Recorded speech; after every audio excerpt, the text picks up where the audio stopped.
Hey guys, Patterns in Paradise welcomes you, philosophical travelers, old and new. We have yet another podcast, packed with contrast, meandering through wacky roads of mind, combining curious tangents intertwined. I'm Reggie. And I am Monk. Enjoy! With a special guest today. Please introduce yourself, good sir. Hello, my name is Pash. Happy to be here on Patterns in Paradise with Monk and Reggie. Looking to have some interesting conversations today. Boy, badass motherfucker with us in the studio, ladies and gentlemen. Do look out for the new hit piece. Please introduce your newest hit piece on Spotify, my brother. Out now, we've got What Do You Mean, featuring myself and my brother Alex. It's basically just a tune about celebration with me and my team, about how hard we've worked. And where we want to push the music, and I hope you all enjoy and you proceed to work with us as well. Just a bit of a spoiler here. It is fire. I've listened to it. It's brilliant. It's already on my playlist. Yeah, I appreciate that. Anyway, so topic of conversation for today is one that is not spoke about very often, and I believe, as all males, we will have a very large sort of view upon this topic, and that is men committing suicide. Now, you may already probably think, good topic, because it's not very highly spoken of, and there's a number of reasons as to why.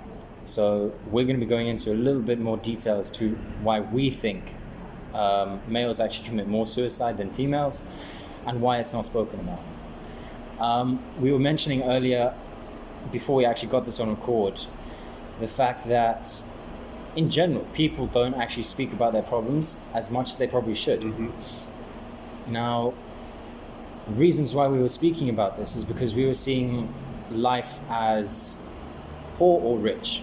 You've got all of this stuff behind you, but you're thinking about the smaller problems ahead. Now, if you're talking to someone about those smaller problems, it actually decreases. And having those problems decrease slightly more creates a better opportunity for you to grow more as an individual. Mm-hmm. Reggie is myself. Why am I getting my own fucking name confused? Anyway, what happens, brother. Monk, your view on this whole topic?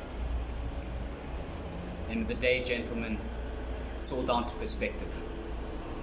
The classic example of glass half full, glass half empty.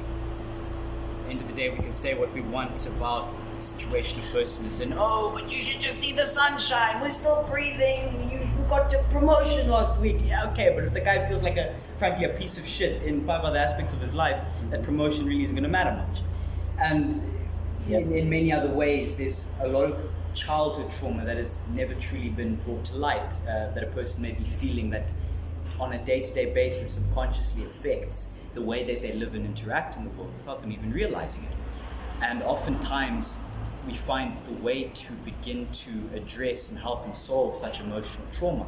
Now, let's go on a side note here and say that each and every individual on earth has experienced emotional trauma. Mm-hmm. There might be a person who grew up and started off as a child soldier in Liberia having a horrendous childhood, mm-hmm. and it could be some rich kid somewhere in the world who had a rather comfy upbringing.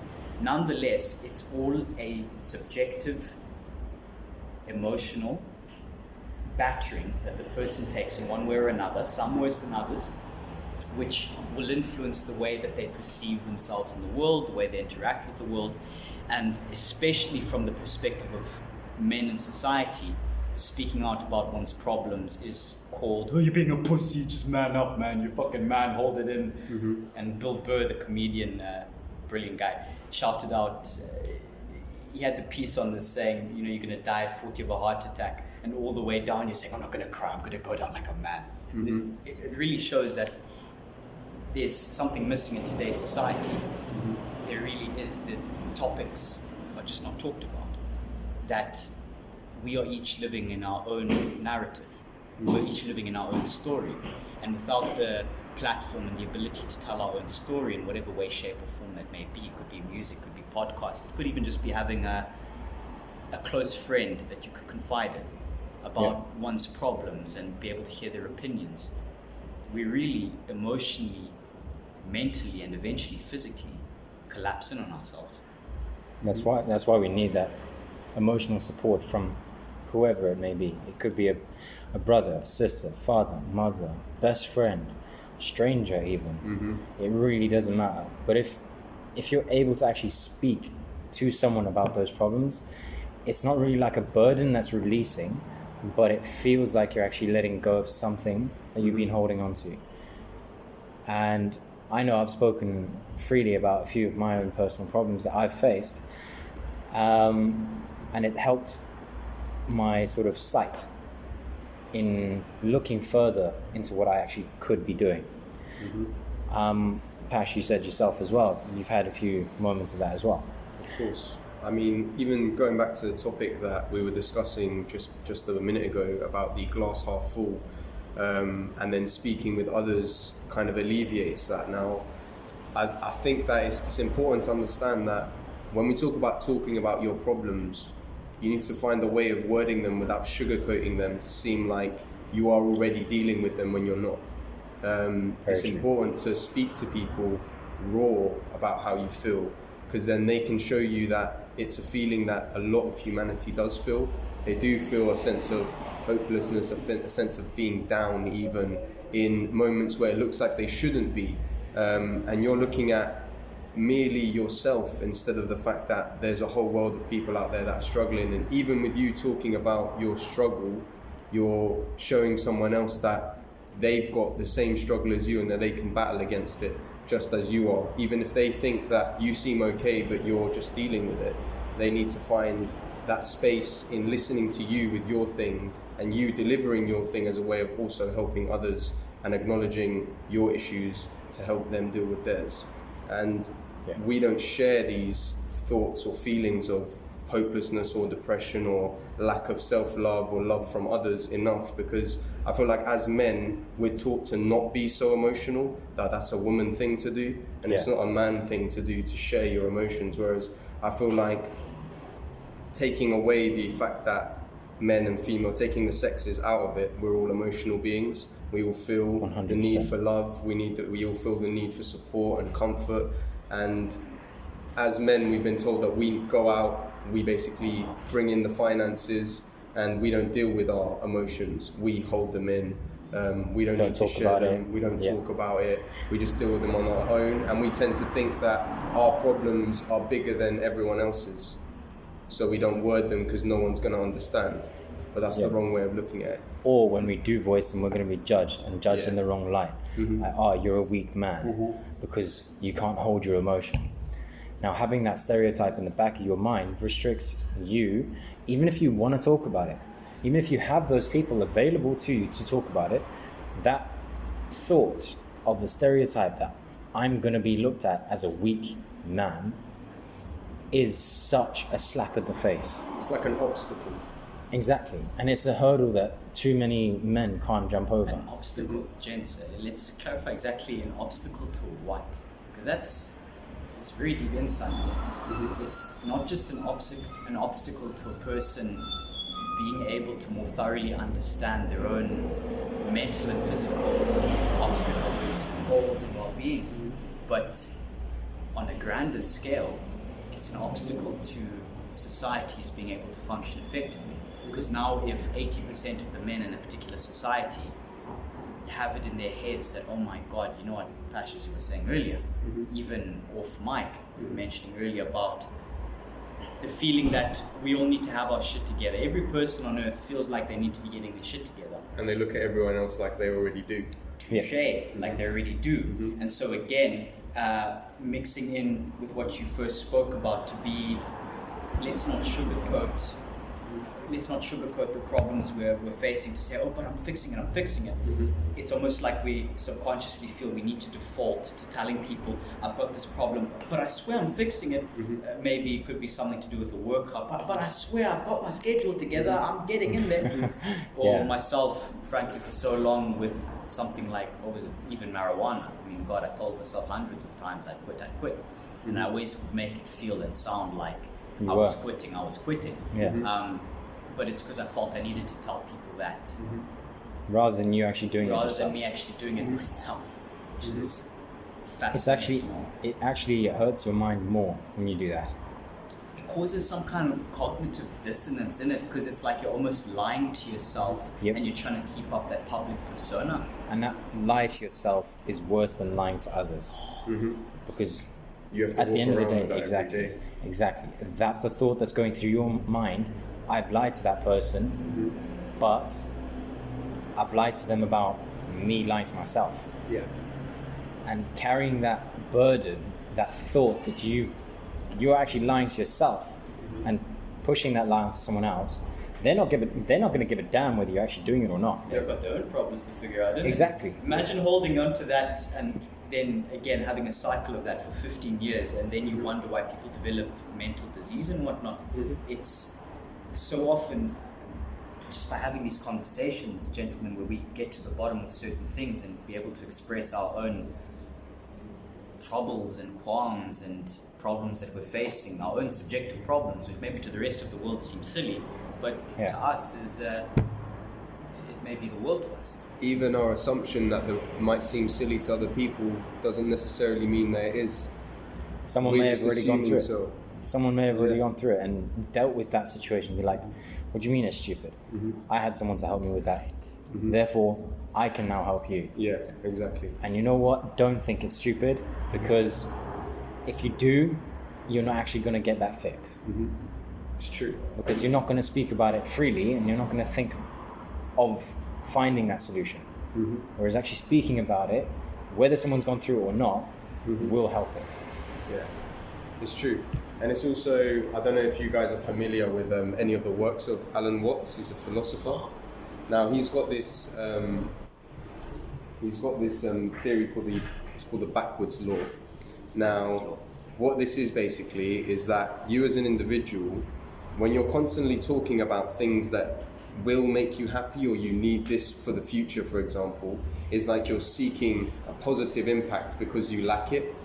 Yeah. Now, when you're past that negative stage and you're now in a positive stage, you now feel comfortable to speak on the negative because you're no longer in the negative.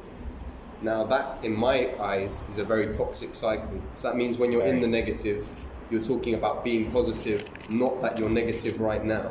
But when you're positive, you're not able to discuss the positiveness to hold on to it. You're then discussing the negative that you were previously in. So if we as individuals learn to speak about the negatives when we're in the negatives, ego-free though. And ego-free means allowing the idea that you might not be able to deal with this solely with the thoughts in your own mind. You need to speak with someone to get a different perspective on them in order to understand best the negative feelings that you're going through right now. Because if you're going through an experience you've never experienced before, how do you know that what you're feeling is the accurate way of feeling, for example? Because you can't put a label on it because you've never been there before. It's also your own subjective opinion. I mean, how does that Exactly. compare with, let's say, a psychological definition? Exactly. And on a deep level, what you just mentioned, if we go back to the idea of getting one's shit together, if we could apply a practical example to this to see if your point is being understood, the feeling of I do not have my shit together only is exacerbated by the reminder that, again, I don't have my shit together. And each and every time a person goes to maybe open a self-help book or to sit down and study, if they're not careful and they let their ego get in the way, the egoic mind, as Eckhart Tolle had said, to bring in another speaker, it only serves to remind oneself of the insufficiencies that exist in the first place. Is that something along the lines of... I mean, with the whole, as well, looking at it from that perspective of like negatives as well, is that even in the world we live in right now, we are constantly going online and looking online at everyone that seems like they've got everything going for them. So I'm 24 years old right now, I'm doing music. I open up Instagram, I look on Instagram, and there's an 18-year-old who I would say listen to his music and it might not have the same depth to it that, say, I would believe mine does, but he's successful, he's got a Ferrari, he's got this, he's got that, and you suddenly look at that and think you're doing something wrong, but I'm not, I'm just on a different journey. So looking at things in that and not comparing is very dangerous. I feel like men do it a lot. I mean, there was a study on dreams that it says that men dream. Sorry, it seems like our local mailman had a bit of an accident out there. Yeah, like, Slight technical difficulties. Do not worry about any hoots and banging in the background. Just running down the road, making a fool. Just the village men running around. yeah. Yeah, we all know a village yokel. That was me for about 10 years, so I've been in his situation. Yes. Anyway, carry on. Go on, as you were saying. great. So even what I was saying, like, I feel like it comes down to like a basis of controlling your own narrative. And what I mean by that, which people might be confused, is if a situation comes your way and you look at it in one perspective and it looks like this whole situation is against you, there's a way to manipulate your mind into looking at this as, for example, a challenge for you to test yourself, instead of looking at it as it's something that's literally putting you down. So controlling the narrative, and what I mean, is literally controlling every situation to look like you can benefit from it. That's the theory of framing now, isn't it? It's the whole mentality. Exactly. Through perspective, whatever happens to us, we get to decide whether or not we learn from it. You decide your fate. Exactly. You decide your fate. You make that decision whether you want to drive to work or cycle to work or walk to work or go to work. It's your decision on what you are doing. It is also coming down to whether you want to talk about it or not. Again, going back to the whole actually speaking up or not. It is your choice at the end of the day to speak or not. If you think it's going to make you seem like a weaker human being and you can't talk about it, then there's not really much you can really do to assist, apart from getting yourself into that mind frame where you don't feel like you will be judged. 100%. And if you does feel it that, matter? yeah, carry on, sorry. No, it's okay with that. No, I was just going to say, like, even going back to the thing that we were touching on, ego. So, for example, when something good happens in our life and we're happy about it, what is a lot of the time the first thing that we do? We go to tell someone about this good thing that's happened. And when we're doing it because we're happy. Our ego is happy with what's happened. So we're going to tell people to feed our ego. Now, when something bad happens, your ego is not in a good place because something good hasn't happened. Something What's bad the has chances happened. you're really gonna? So you don't go then out to want this to place? go and tell someone this thing because you now feel bad, and you don't want to share this bad feeling because everyone wants to seem like they're good. Everyone wants to seem that they're happy. And then even the individuals that, because it does happen, let's not say that it's not. There are some individuals that play the victim role. Yes. So they live in a world where they're constantly the victim. And look, I'm not saying that in some situations people aren't, but the victim mentality is things are always happening to me. And when you're constantly thinking that things are always happening to you, you think that you don't control.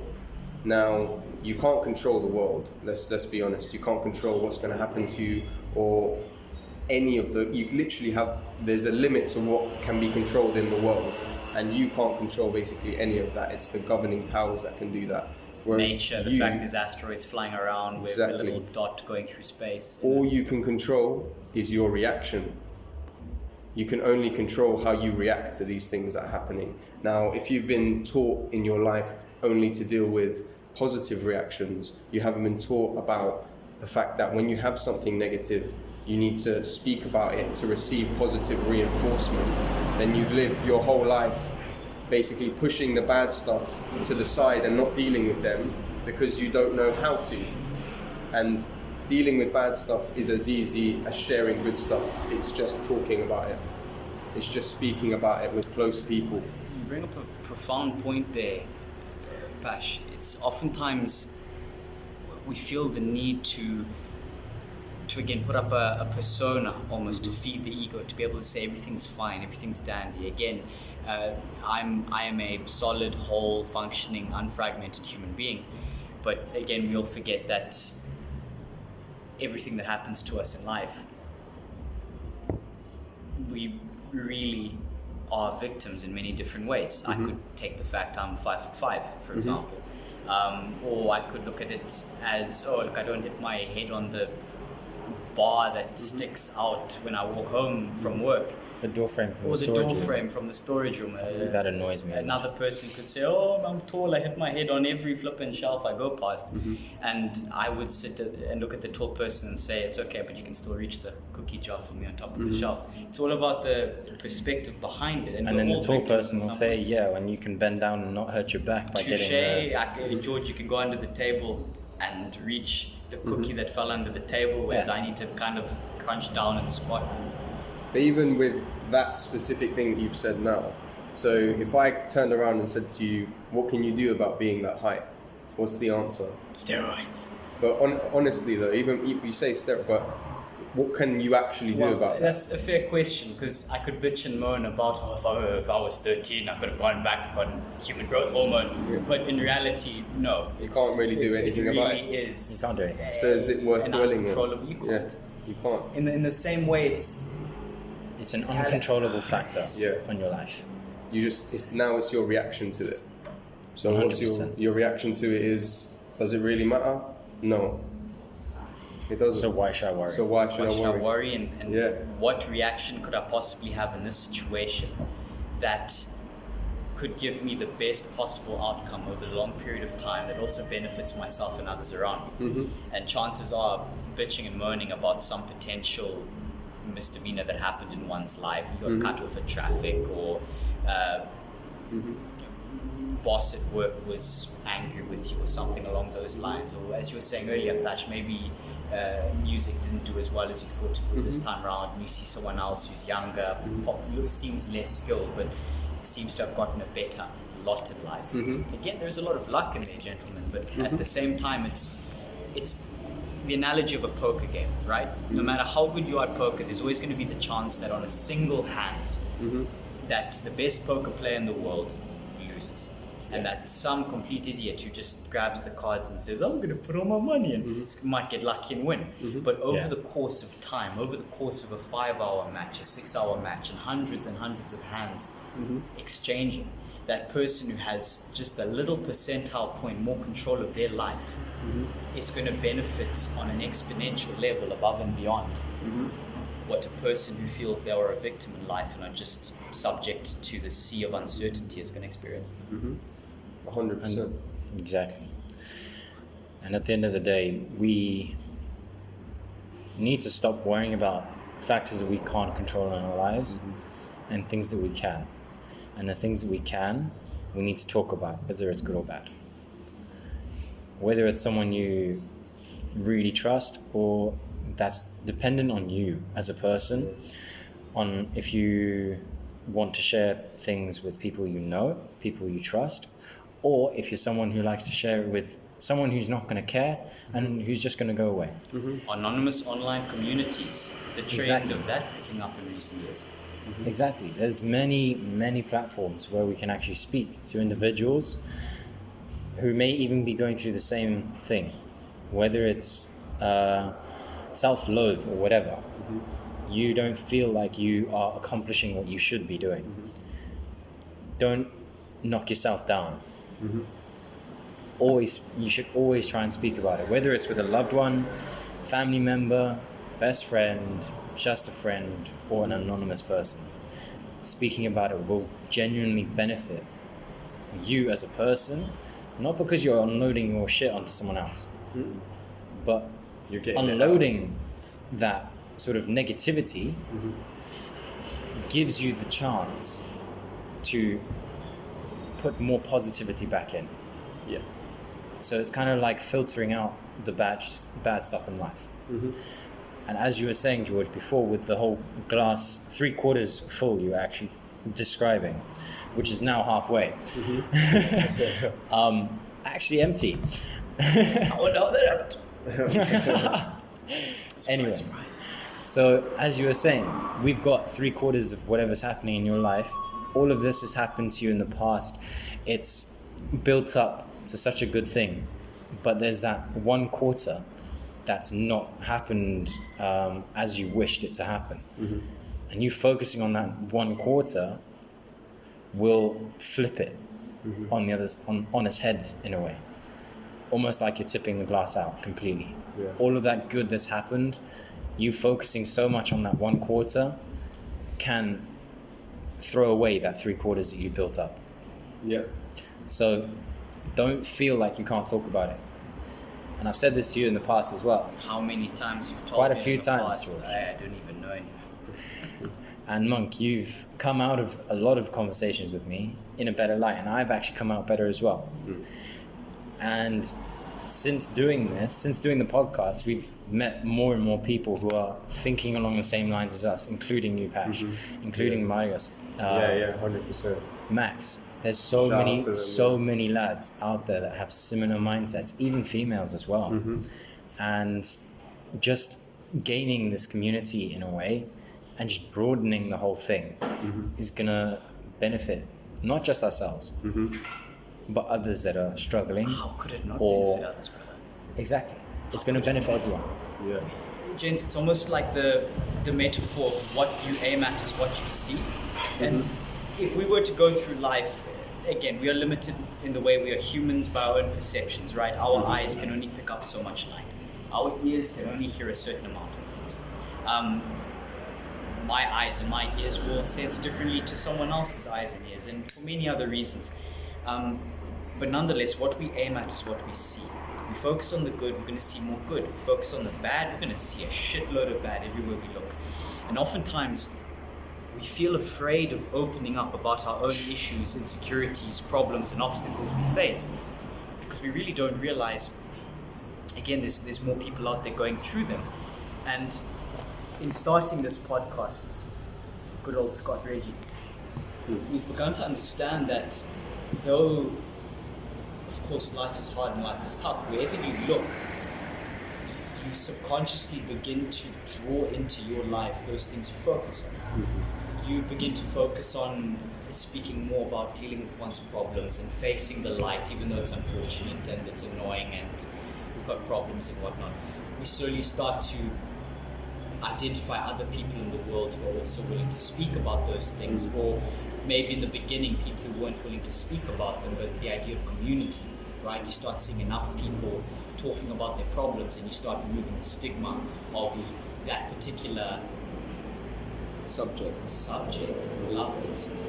And people start seeing the world in a larger spectrum. They start seeing the entire spectrum of the world to say, you know what, there is the good out there, there's the bad out there, but there's also the stuff in between, which is what I can control. And if we scale that up, certainly over 5-10 years, you get communities who believe that actually they can make a difference in the world. Again, you have to be careful of corruption. You've got to make sure that once the money does start coming in, you do it the right way and the rest of it. And again, like you were saying earlier, glass half full, glass half empty. You can be a famous rapper with everything you could ever want and still feel like shit. Just because, again, the whole perspective of experience is not there. Yeah. One thing I wanted to make sure that we did say on the podcast is what we mentioned earlier off mic, was the whole concept of ending something permanently for a temporary problem. Now, why I say this and why I think this is very important is when you're going through a bad time in your life, you tend to really, really struggle to see that it could ever be better than it is right now.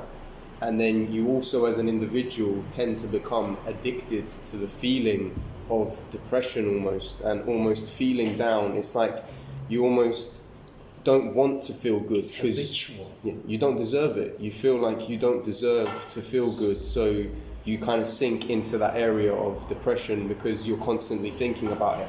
And I know that what I'm going to say next might sound a bit like I'm trying to make it sound simple, but even just looking at it, what you do have and what other people in the world, and I'm talking about people that are hungry, people that don't experience the basic needs that you actually do have.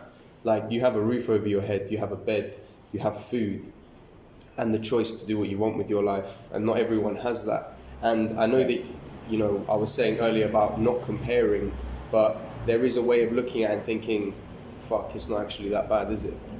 Exactly. And it takes a simple thing of just looking at life in that way of like, well, I actually have this, I have that, I have this. Okay, I don't have that, but who said I can't work to get that? And by ending everything right now, I'm literally stopping myself from ever getting that.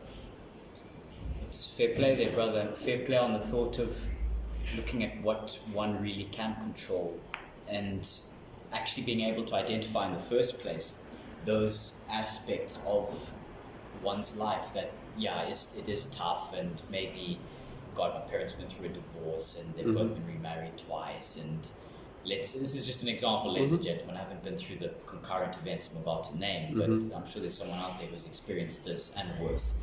And I spent 5 years kidnapped by Somali pirates, tied up in a Somali concentration camp. And then when I eventually recovered from that trauma, my wife got hit by a train and lost her little toe, which then became gangrenous, and I've never recovered from that. And there's all of this horrendous shit that a person may focus on, but even a person, for example, who's been through solitary confinement for 30 years, I mean, there've been horrendous cases like that of people who have been forgotten by prison systems. Not to say that they didn't do some dark, dank, dingy shit to get there in the first place, but at the same time, that person came out of prison after everything happened to them, and they decided, you know what, I'm making the decision to live a better life. Or the person who was given life sentence, who spent the next 80 years educating, 8,000 inmates, giving them, primary education, secondary education, as well as in some places even degrees. He educated himself first and then contacted various community colleges, and he made a difference. Yeah.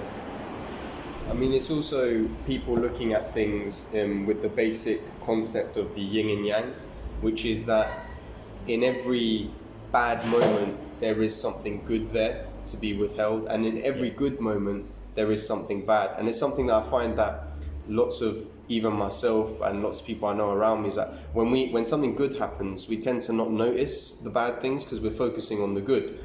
Whereas if you were aware of the bad things, you could continue that good for longer.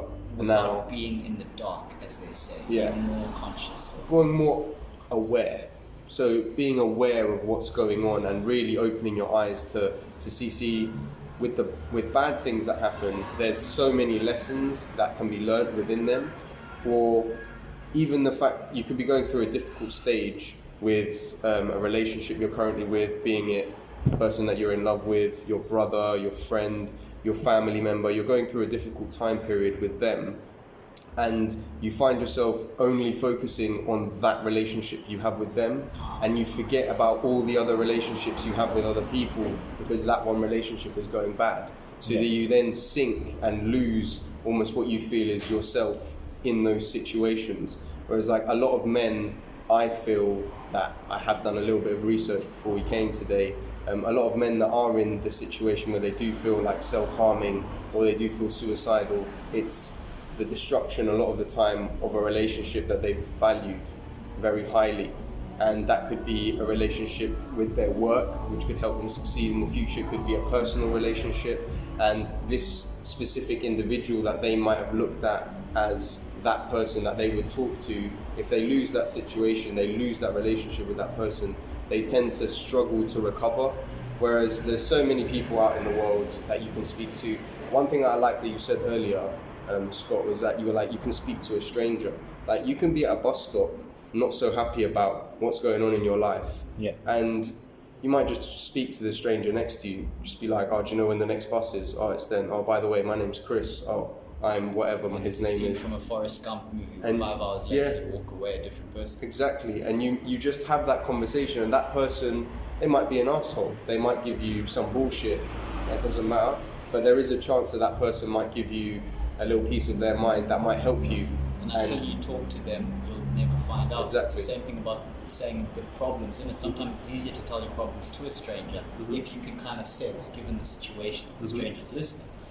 Because it's almost like without saying something, you might get cussed, you might get called an idiot, you might have the person say, I managed to solve this problem when I was 16 and I've never been better. And you sit there thinking, my God, you didn't help me there. You feel more fucking shit. But more inadequate. It depends, and you have other people who are like, you know, I've been there, brother, I've been so lost. I was so fucked up when I was young. I had the millions and I lost it all. Tell me your story, bro. What's up? What's on your mind? This is even better because we're strangers, so come down. And you might actually have a deeper conversation with someone that you don't know rather than someone that you do know. Because there's no history or ego or knowing or you from beforehand. It's a clean slate. Precisely. Yeah. This is why I value communication so much in life. And this is something my father has taught me since a very young age. He said to me from the beginning.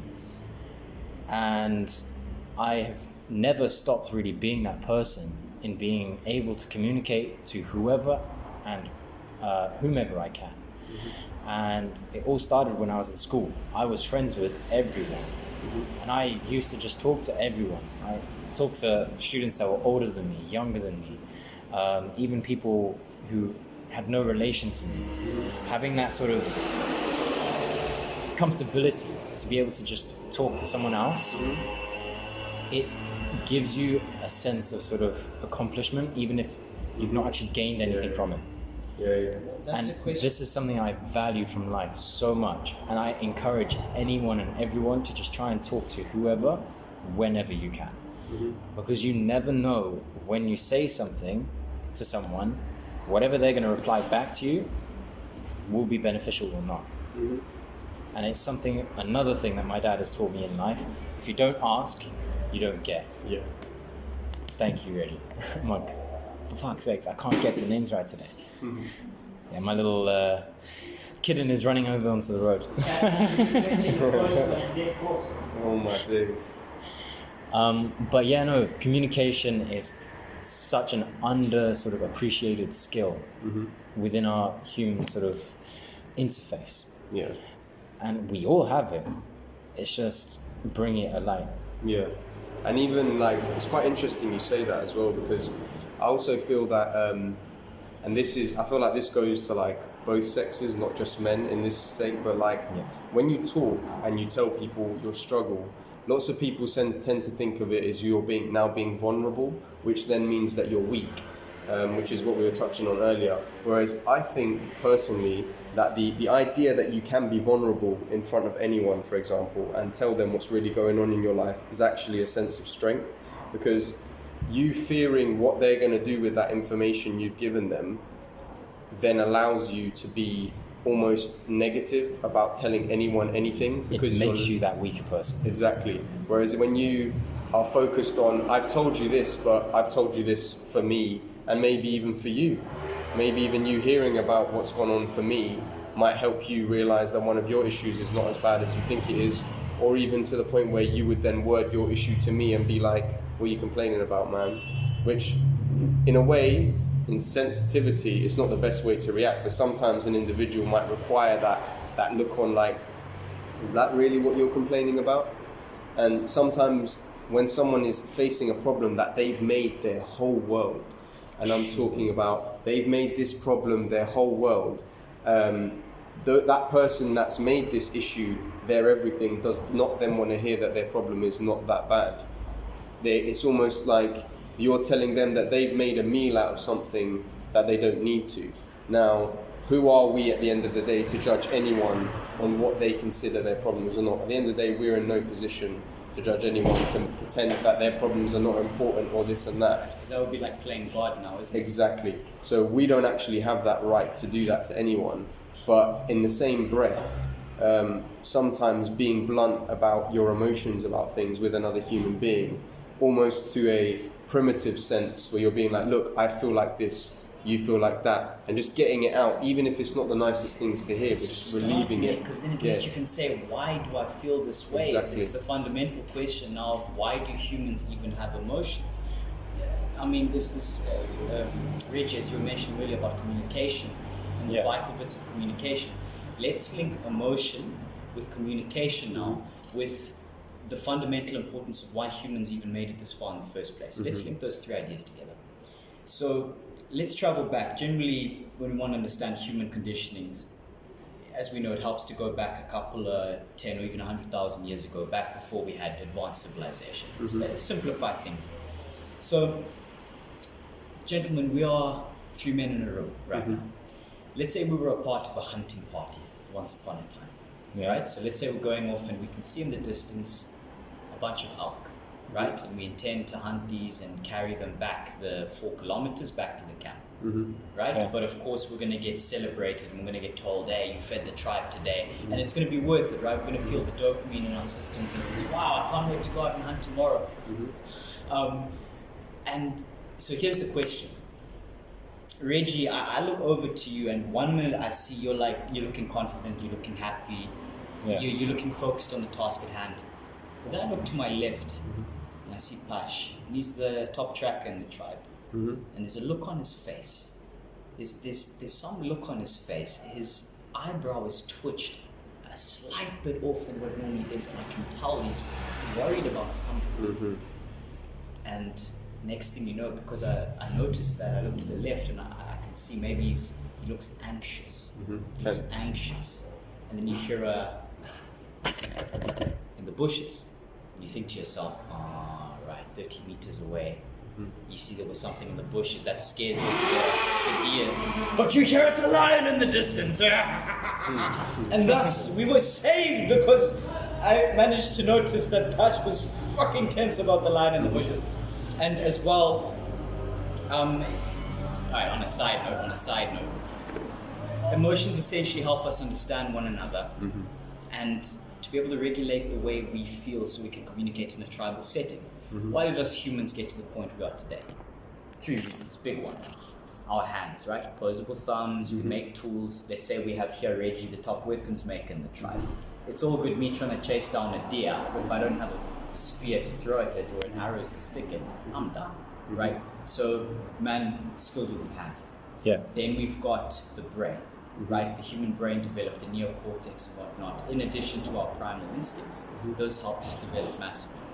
Passion, your situation, you being able to look to the left and work out that sound in the bushes 30 meters away might not just be the wind.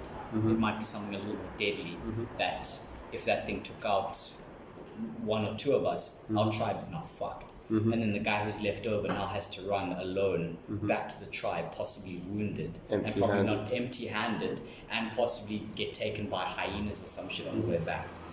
And the third big reason why as humans made it this far, community, communication. And to a grand extent, that's a meta skill, right? That's improving communication as humans will benefit 10,000 different aspects of our lives. As you mentioned earlier, Patch, will benefit the entire spectrum. It's one of those things that we can't afford not to improve and develop. And then you see so many Instagram quotes nowadays saying, oh, fuck people, go it alone, be alone. Well, all right, brother, if you're 1 in 999, have fun with that. See how it gets you. Maybe you'll pull it off. Maybe you're just wired differently. But I've seen a lot of posts recently saying, don't tell anyone your plans, don't tell anyone this. Just do it and then reap the rewards. By all means, don't share all of your plans, but you do need that element of communication, because if you don't talk to anyone, how do you know if they can actually benefit from you growing, let's say, times 3 every month? Instead of communicating and having someone there who actually may know more than you, you could be growing at times 10. So there is an element of balance within that communication. You need to make sure that you're communicating to the right people. Which is why I get frustrated when they say on a lot of posts, don't talk to anyone. It's like, no, because if you don't talk to anyone, you're not going to have as much of a success rate. By all means, you might have a good success rate than if you talk to someone who has no idea and they tell you some bullshit story that can make you successful. You then try that avenue and who knows, you've actually fucked up your idea. But having those right people next to you to speak about the right things will benefit more than if you keep quiet. Richie, let me ask you a question. Yeah, man.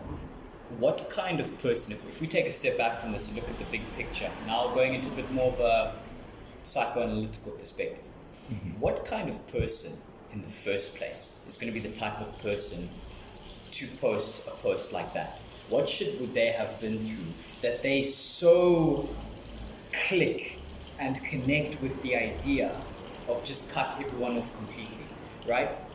Here's the thought. What kind of person and what have they been through that they have been so scorched by their relationships that they decide, fuck this? And how normally that person would have been ostracized by the tribe and kicked out, but nowadays on social media, they can make it seem like the newest big thing, and then we wonder why there's so much feeling of loneliness and hopelessness in the world, going back to even the suicide message, that Yep. then contributes to suicide, because people think, maybe I can be a lone wolf, but okay, but then you feel empty inside. So. Yeah. The reason why I believe those people do post those things, and I think Pash has the same idea as I do, because I saw a nice little smile on his face when we both looked at each other on that aspect. And that is simply because they had mentioned a simple idea possibly to someone, and that someone fucked them over. Mm-hmm. That is as simple as I can describe it. You They were talked to the betrayed. wrong, exactly. You talked to the wrong person. With that link into trauma, then they experience Yeah. some trauma throughout their lives, not necessarily even as a child, but even growing up. We're constantly evolving and growing as beings. It could be that they spoke to the wrong person when they were 5 years old, or they spoke to the wrong person when they were 20. It doesn't matter where in their life they had that, but it would have been somewhere where someone betrayed them and they trusted someone that they shouldn't have trusted with that idea.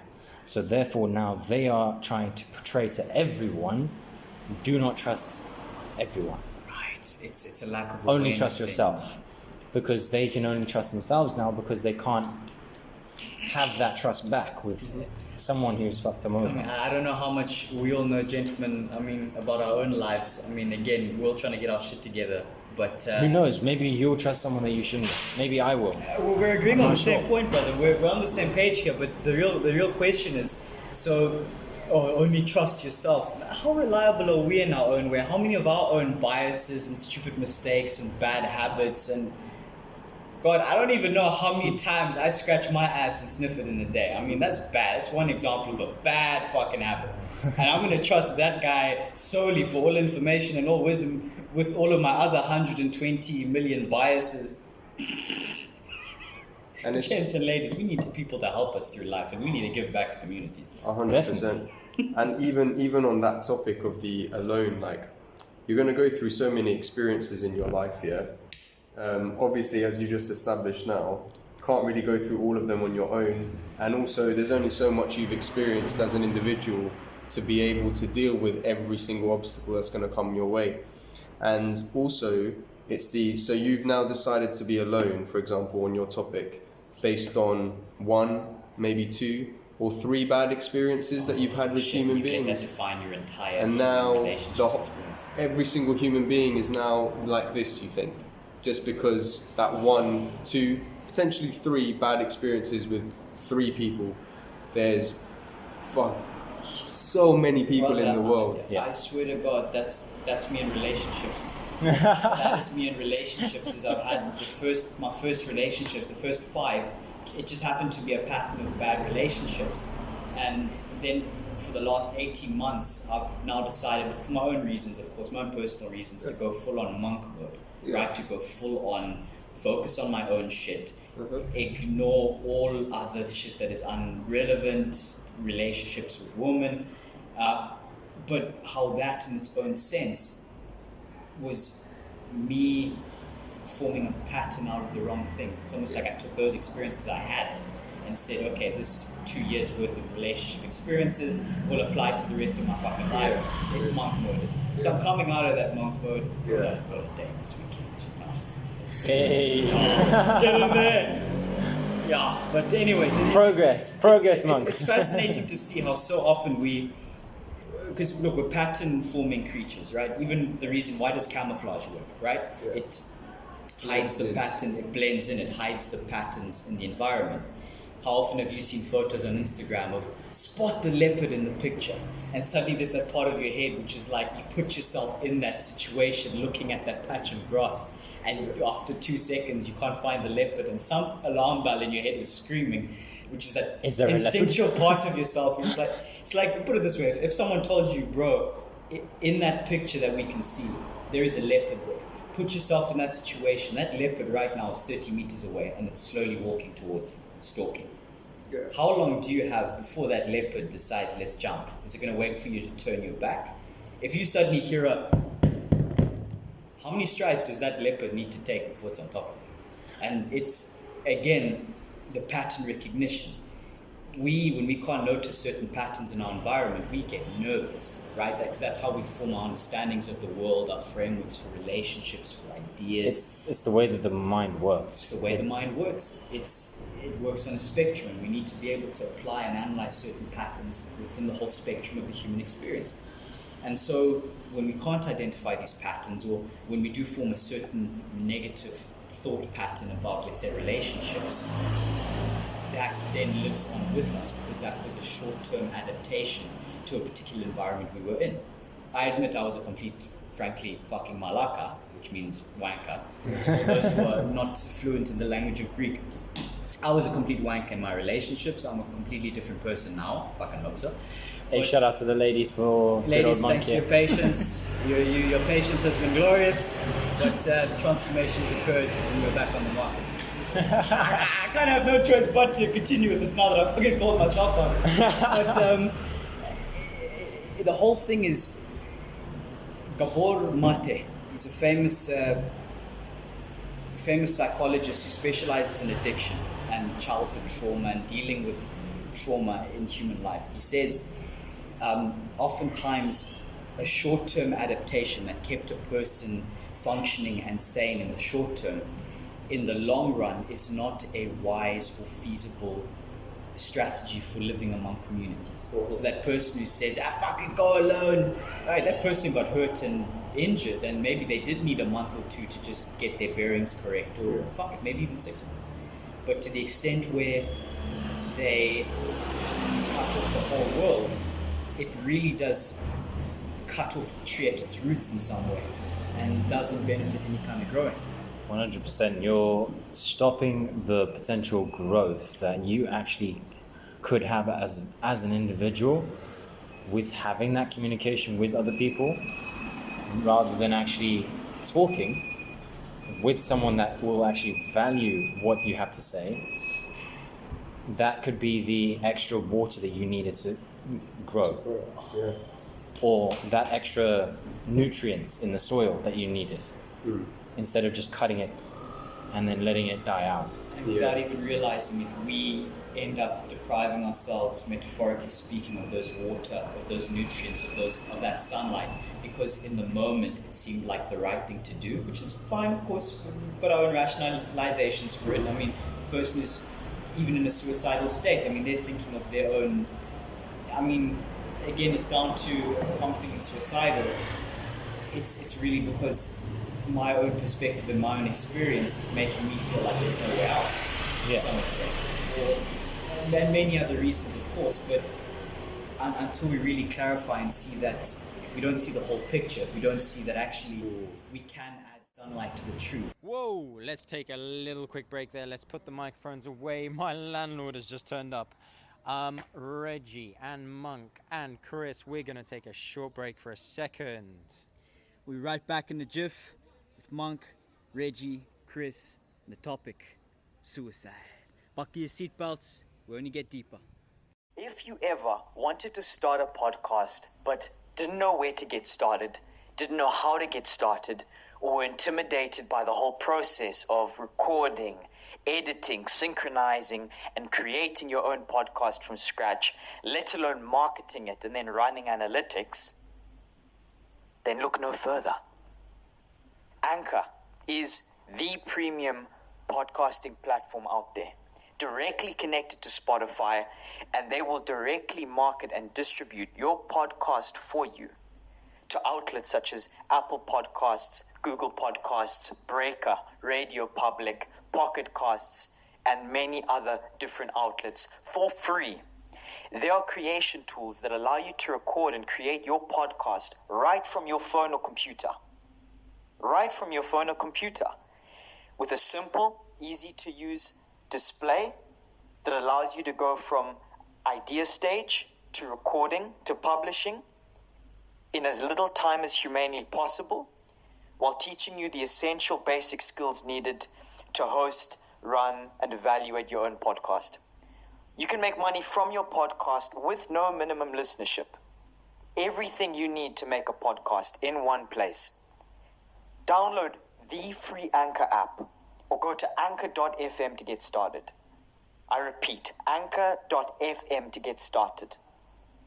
Reggie and I would not be in such a position, so easily able to plan out the releases of our podcast step after step after step, and getting ideas from inside our brains out into the microphone and out into the public as easy as we are without the use of Anchor.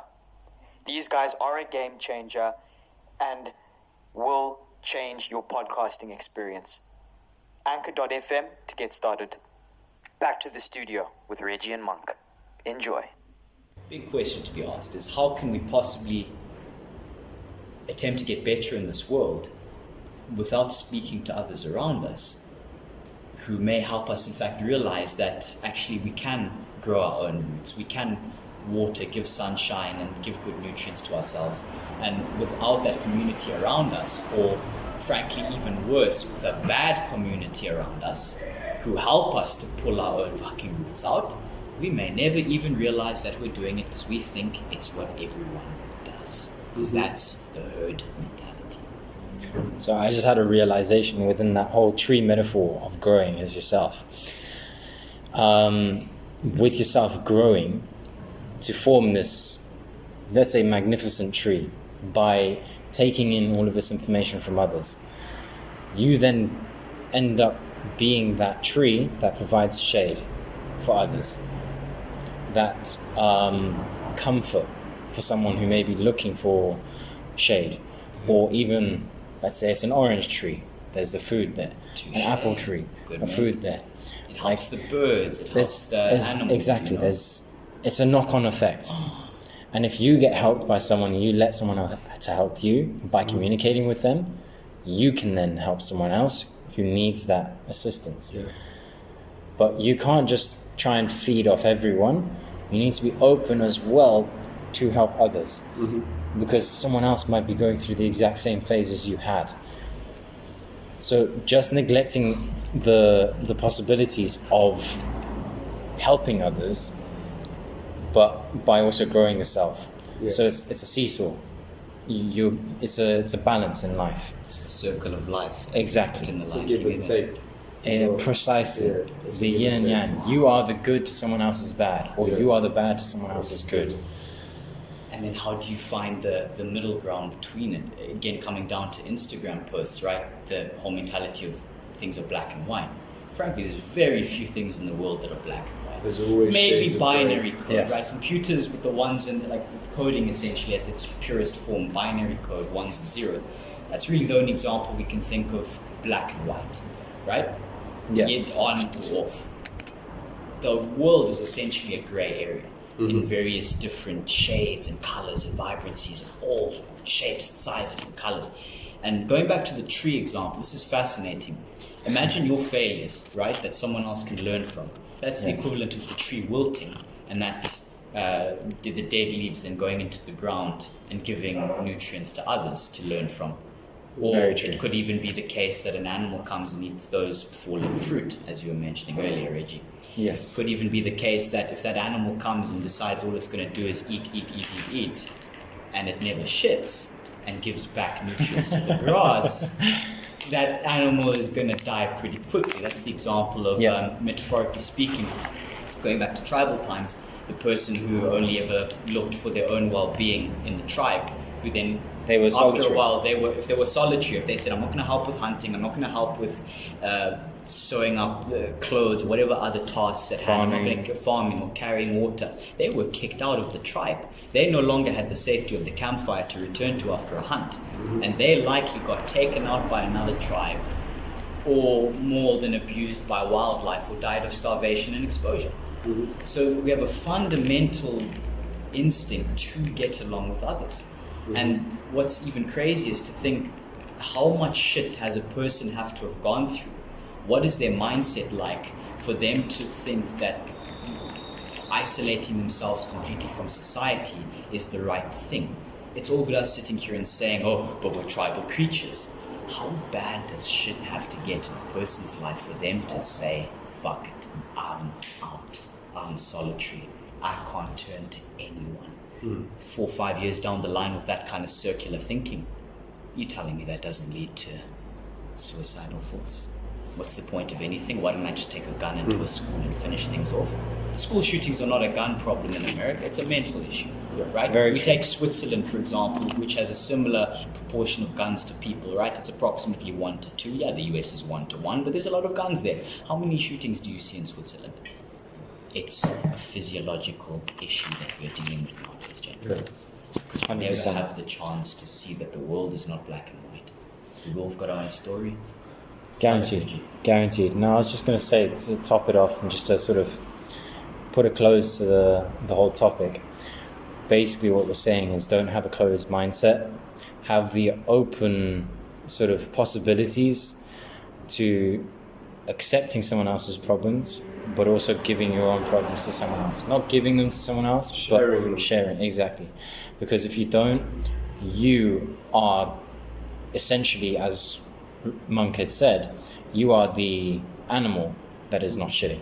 And you will die from the depression and anxiety you are putting yourself through by holding all of those negative thoughts back. So if you are feeling like there's a lot of stress, anxiety, depression hanging on your shoulders, find someone to talk to. Whether it is family, friends, lover, or someone anonymous. Better yet, find someone anonymous, because it is a clean slate. You actually probably have a better conversation. Yeah, fair play. And it might open up the possibilities for you having a better road. If we could get onto some of the specifics as to how, again, there's different people around the world, different cultures, different mindsets, and a million different variables, but it's all fine and well us telling people have that open mindset, to be willing to associate with people who want the best for you. But more of a practical question now. Jens, what would you recommend is the best way to go about introducing your particular grievances or problems or tough thoughts that are on your mind to a trusted one, without making it seem like you just want to burden them with your problems and nothing else? Because how often does it happen where maybe you meet up with one particular person and they tell you some problems and you have that nice conversation with them because it's from your heart, right? You want to help them out. But if they come back again 2, 3, 4 times and they keep unloading problems without giving you something back, you sort of sit back and say, how long do I want to associate with this toxic piece of shit? What advice would you give to help people not become toxic pieces of shit in their unloading of their problems on others? I mean, in my personal experience of having friends and people that do have like issues in their lives and they come to speak to you about it, I believe that there's a very important thing that I think most people don't take into consideration, is taking the personal out of situations and looking at things objectively. Now, saying it sounds simple enough, but applying it is a very different thing, because something we have is like biased, and personal relationships with people cloud how we see their issues. So when someone comes to you with a problem or they're having issues, for example, in their personal lives, without like being specific or on an example, it is sometimes a process. It's not something that you can tell them after one conversation they're going to go back and then this is it, now their problems are solved. It's applying building blocks. So you set one block, put the idea, plant the seed in their head to think about it, and then when they come back next time, seeing if you can see that has made a difference, speak with them again. And it's consistently staying true to the story that you're giving the individual, not allowing their sense of self-pity or victimization to cloud your judgment on the situation. So it's then being, okay, so why do you feel like this? The answer that I find is given to me a lot, I just feel like that. That's not an answer. Might sound to you like it's an answer, but it's not. Or why do you like doing this? Why do I do that? It's me. It's the way I did things. Or they might say something, but it's just. The second someone says it's just, it's an focus excuse. very heavily on what they say next, because that it's just is that defensive mindset. It's just the way I was raised. The way you were raised? Ooh. And then that's your first entrance into it, to say, What about the way you were raised? Why do you do this particular thing? It's softly interrogating others in a matter where, I know interrogation sounds like a bit of a harsh word, but when I say it's like unpiecing, like unwrapping of Yeah. the parcel. You know the classic child's game we played, Pass the Parcel, where you have a timer and when the music's playing, you pass the parcel. There's little presents in the middle, and as you unwrap pieces of paper, for those who don't know Pass the Parcel, as you unwrap pieces of newspaper, there's little gifts, some sweeties, a little toy, and it's a fun game. Would you say it's kind of like unwrapping the problem layer by layer, except there's to like a degree. 1,000 layers? Yeah, because I mean, as human beings, I feel like we add complexities to everything in order to justify them a lot of the times, when the answer to things can be very simple. Yes. Now, acknowledging that your friend or your person that's come to you with these complexities, and when you actually listen to them, if you're someone that understands what issues are, like real issues, and that boils down to the values of people, and then in real life when you look at what really matters, and it's almost like some people live in an illusion. They live in a world where every bad decision that they've made knocks them down, instead of a bad decision is just a bad decision. It's like the same mistakes now, isn't it? Yeah. So a bad decision or a bad situation you find yourself in is not the end of the world, and it doesn't necessarily mean that it set you back. This is not, and there's so many situations that you'll get yourself in, and in the moment you're in them, you're scared, frightened, worried about what's going to happen next. 5 years down the line, that's a really cool story you're telling your friends. 100%. Anything else you want to add, Reggie? No, not really. I mean, Pash has just hit the nail on the head there with the whole toxicity of being that person who only takes information. But when you're going and seeking for that advice, yes, by all means, share little by little so that you can benefit more by communicating more, but also use that knowledge to assist someone else that might be coming to you. Because if someone else is coming to you and you're just fobbing them off, or you're just like, oh yeah, okay, all right, you're not really helping them. You're making the problem worse, actually. Because then they're like, well, I'm trying to share my problems here, and this person's just fobbing me off. Now they may value you, or they may respect you in some way, shape, or form, or maybe they just want to hear out what you want to say. And if you give them that negativity in okay, then that creates that toxicity within that person, because now they only want to receive the information instead of giving it as well. It also reinforces that cycle now, isn't it? To say, especially if it's a relationship issue, if that person's been dealing with negative emotions from people, and the person they come to get help also shuts them off, that's just hitting the nail on the head even harder. And to finally drive it into the wood, if there's one bit we can really add on Pasha's previous statement, is the whole mentality of what really matters in this world is essentially dependent on, again, our values, our belief systems, what culture we grew up in, all of that, all of those variables, the 1,001 different ones we have.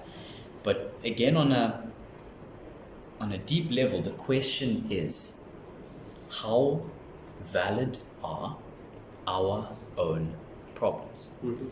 It does seem like many times in our lives there's a person who says, oh, I'm a victim, the world has treated me fucking badly, fuck the world. And or people who maybe overdo it, put themselves on a pedestal and say, I'm the best, fuck everyone else. Of course, we know that's a secret sign of some kind of insecurity. Or on the other end of things, a person always plays themselves down. That person, again, doesn't believe in themselves. We might ask ourselves, what really is a serious issue? What is really an issue that matters? And this is really tying it all in to say our own issues matter to us. And something that seems utterly silly, like imagine someone like Eminem, okay, he's got millions and millions and millions, and financially he could buy anything he wanted. He could seek any medical help he wanted in the event one of his kids had an accident or an injury. But at the same time, his particular issues that he feels, even after coming on this journey he's been on, they are still just as equally valid, because it's his brain firing off and sending those pain signals that make him wince every time he thought of a particular memory.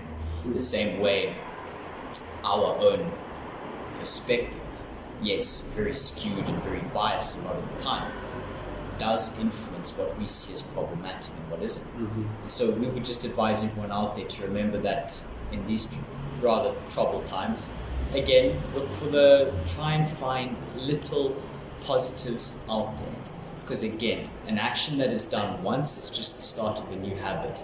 If you do it twice, that's again a continuation. Step further, as you were saying, it's the little steps. Driving home the point about, holy shit. Gents, I'm sorry, we can't end this just yet. Pash, your point from about an hour ago has just struck home, along with Reggie, your point now.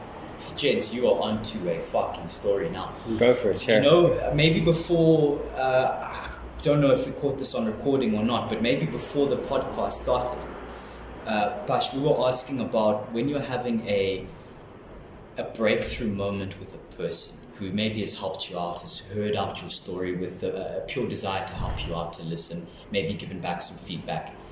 I'd asked, is it a come to Jesus moment that you have, like a holy shit all at once? Or was it a case of something that someone told you maybe 3 to 6 months back, which slowly starts to sink in and you start learning those new lessons over time?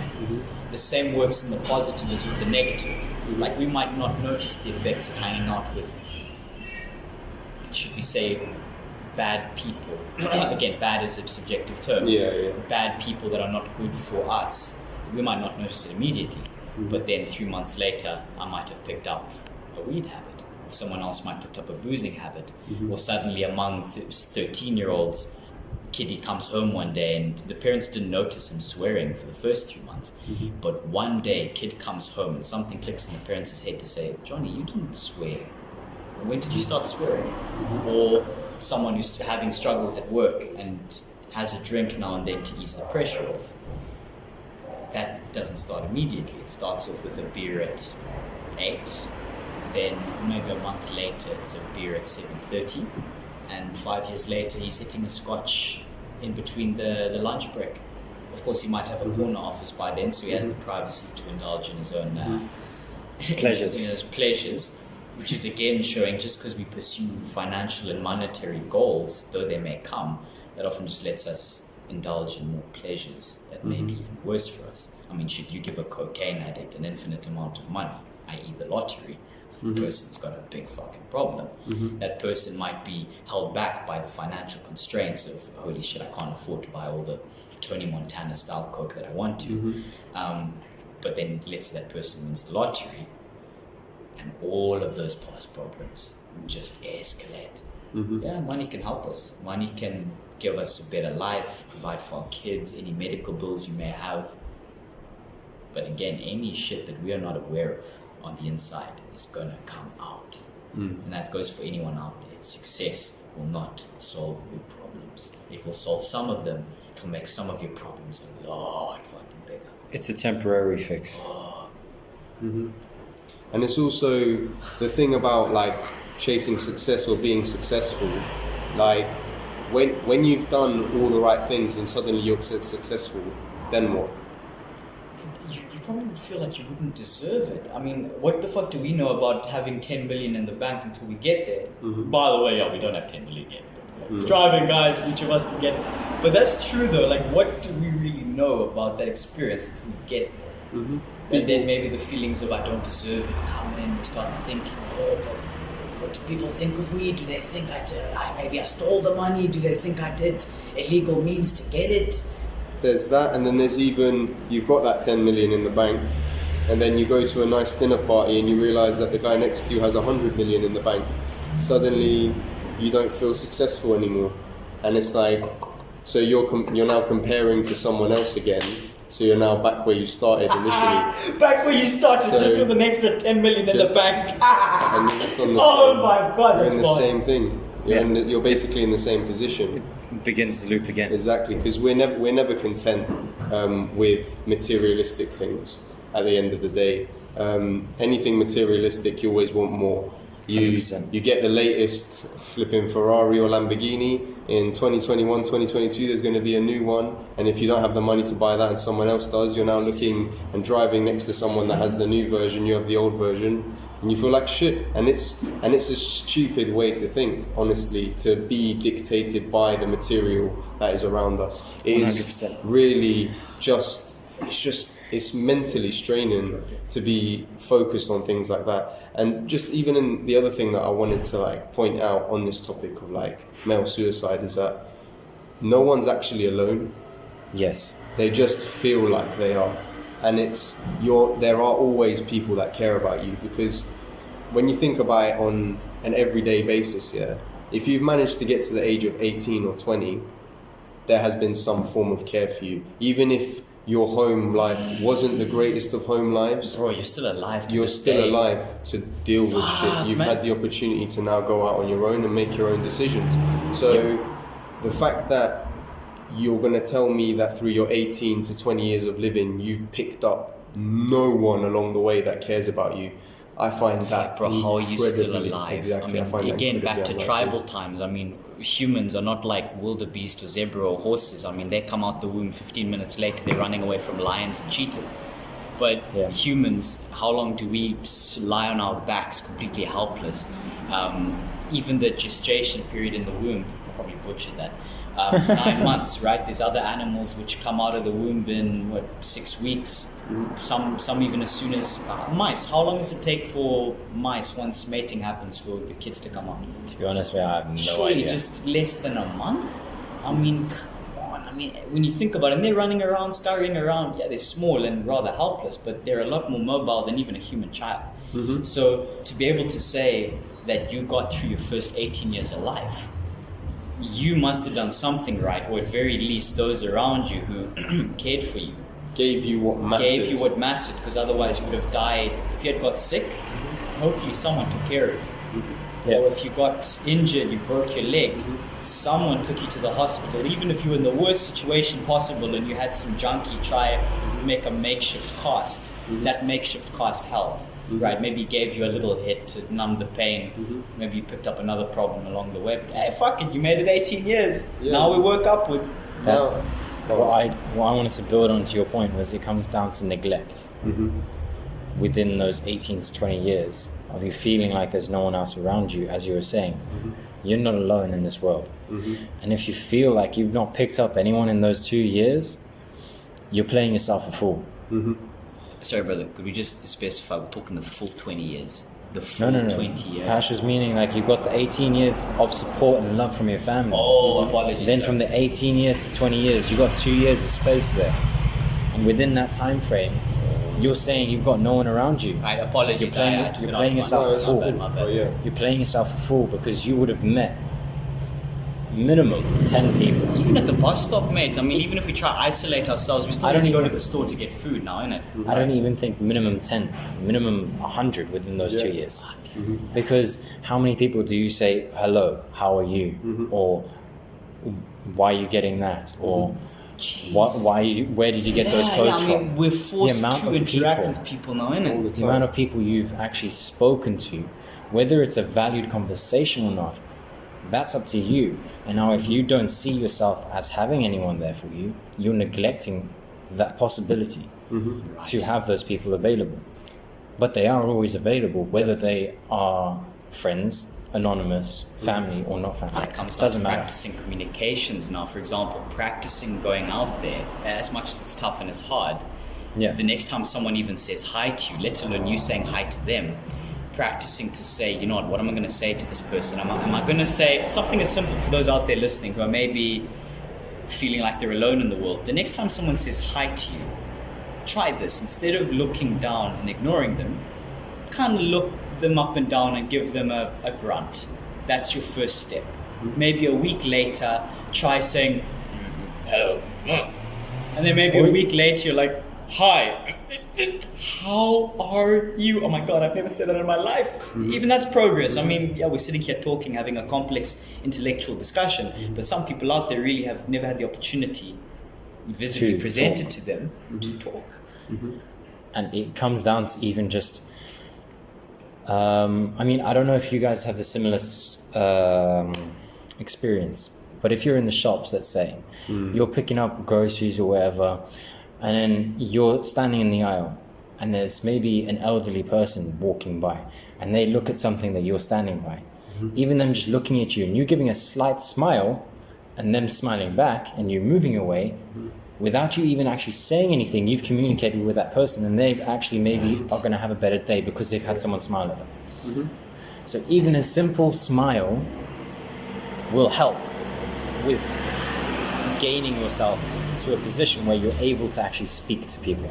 Yes, it's showing that you are able to have some interaction. It's showing that you are able to have some interaction with a person, even if it's not even verbal.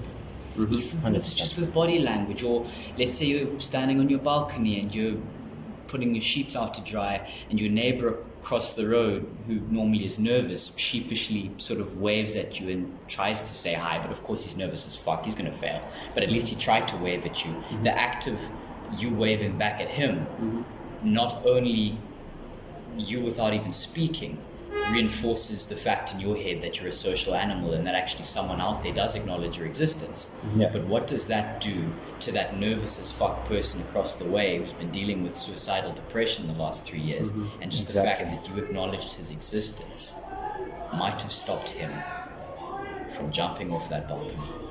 Precisely.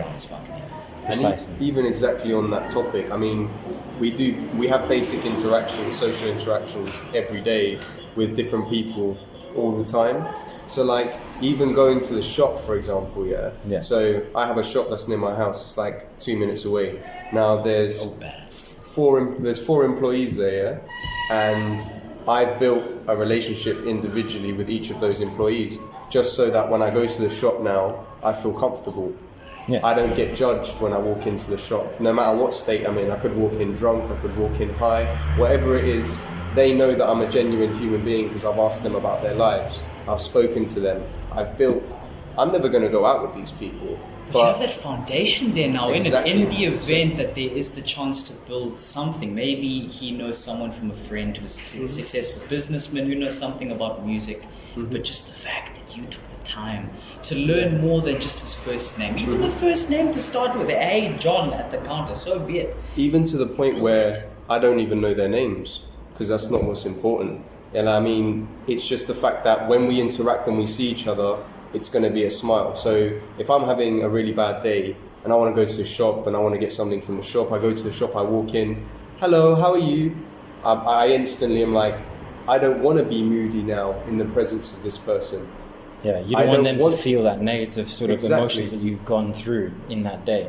So they, in a way, and me, for building up that relationship with them, I now am obliged to walk in and feel more positive because I've set that up that way for myself.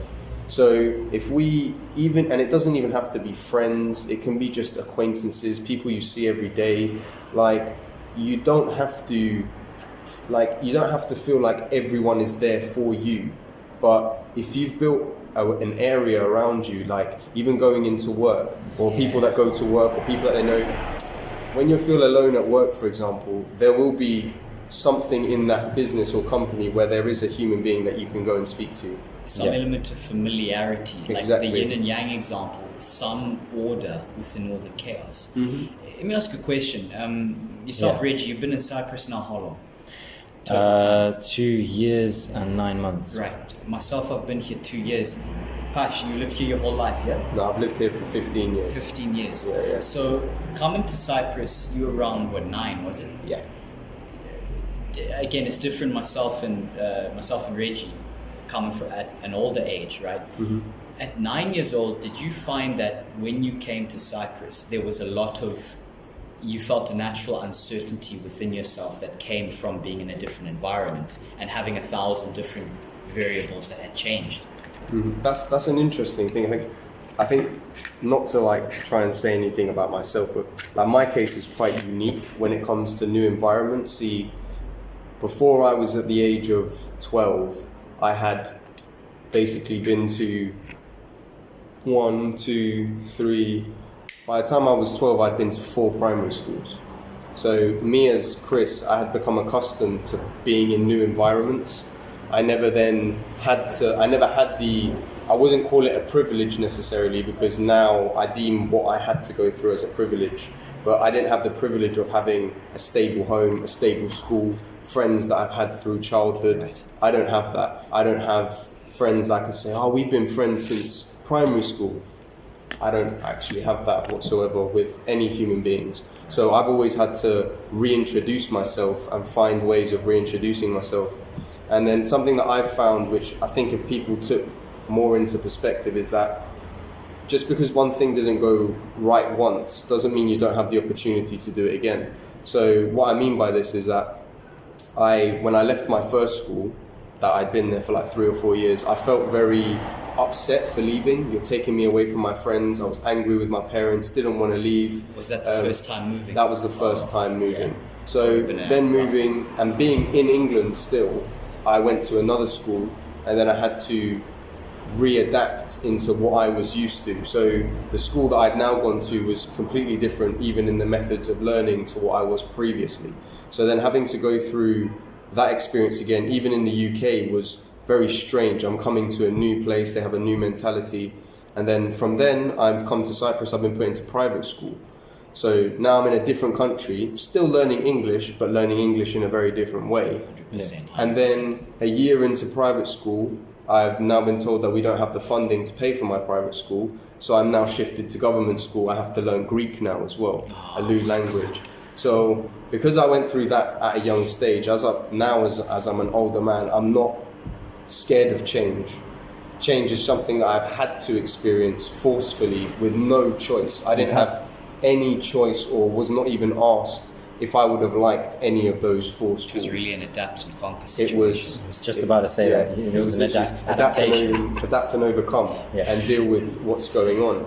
And it's like when you get to a certain age and you look at your experiences, like, I'm not trying to say that things haven't been difficult, but having a difficult upbringing as a child, yes, it can leave mental trauma, but you have more of a preparation for what life is. Touche. By going through those kinds of things. And I'm not comparing my experience to any physical or mental abuse that anyone has ever experienced at home, which can be a serious trauma for people. But it's also remembering that you do have others around you to deal with things, but you need to remember that you want to be, like me, I have a younger brother. So I've always focused my mental health, whether I've been good or bad, is, do I want my younger brother to ever feel like this?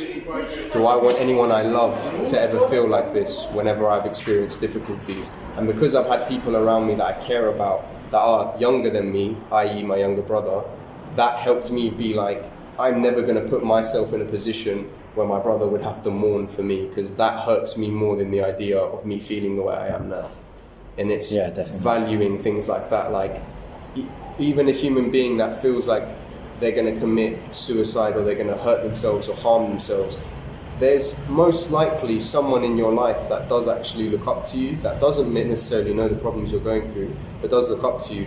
And how do you think they're going to feel when you go to that stage, for example, when you have to push yourself through that experience of hurting yourself or potentially even killing yourself?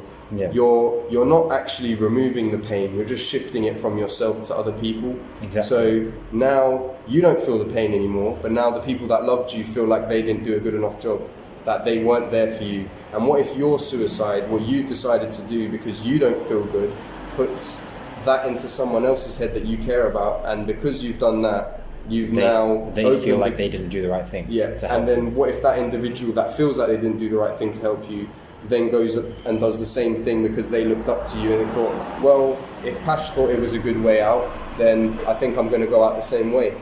And now your actions have negatively affected someone that you care about, because it's more than just you, man. Like, at the end of the day, I think that life is about caring about other people, personally. I think that is what life is about. You're not here to conquer things or to be the greatest man or the greatest woman that's ever existed. Your life is to help yourself proceed and move forward, but you're doing that so that you can help others, so that you can all become a very important community and looking after each other. I mean, when I see my brother helping other people, that gives me more joy than me helping other people, because I know that I was part of his journey to how he is now as a man. So seeing him help others and not being the person that's helping, you're supposed to not look for credit with things in life as well, as an individual. Like, if you do something for someone else, you're not doing it for the credit so that they say you did it for them. You're doing it because you're trying to help that human being. Yeah. The credit doesn't matter. Credit, it shouldn't matter. And it does create more happiness within yourself, of course. And you're stupid to think if it doesn't. But that isn't the underlining sort of reason as to why you're doing it. And if that is the reason, then you're doing it for the wrong reason. Exactly, 100%. And what I wanted to touch on in regards to what you were saying with if you do take your own life and it creates that negative sort of... It's a domino effect. Exactly. It's a negative domino effect. And it just falls onto other people. And it could be a massive snowball that runs through a massive amount of people that felt like they weren't able to support you when they were trying to. Yeah.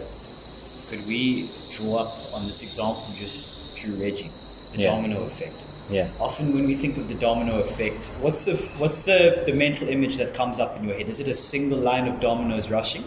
No. Or is it a case of there's a single domino in the middle that you set it off and there's a spiral that heads outwards in every single direction? What's your visualization? For me, my domino effect is a small domino at the bottom, a slightly bigger one, slightly bigger, slightly bigger, slightly bigger. And it just knocks onto a much bigger problem. Right, and what That's if, what what I if that see would as a happen domino in a effect. 360-degree angle? I love that, by the way. What if we were to add those two together and say, in the short term, one person, let's say, committing suicide, along with any other negative human experience that one experiences and passes on to others. Look, in the short term, of course, we don't know what that person went through on the inside, right? They had their own logical reasoning as to why they did it, even if the logic itself was flawed. They still thought that they had their own valid reasons for it. But when we think about it, it really is a case that something like a suicide affects more than even just those around us on some deep level.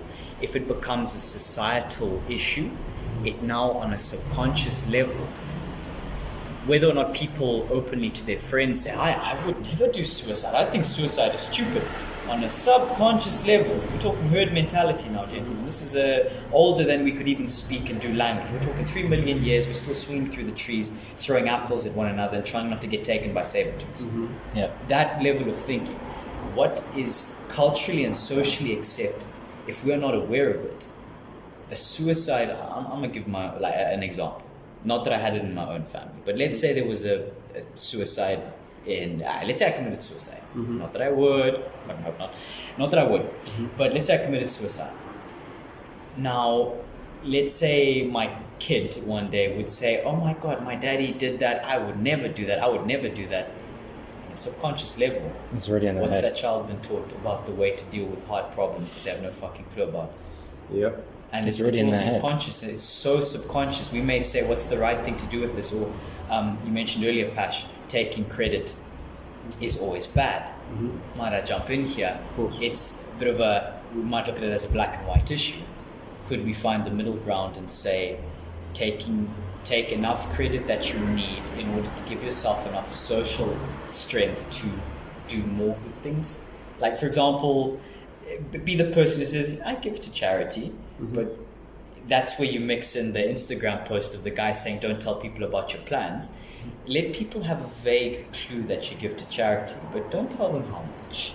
Don't tell them specifics. Let them make their own assumptions. But like, for example, on that specific subject. What's your thoughts on that one? Like, for example, why does the public need to know that you give to charity?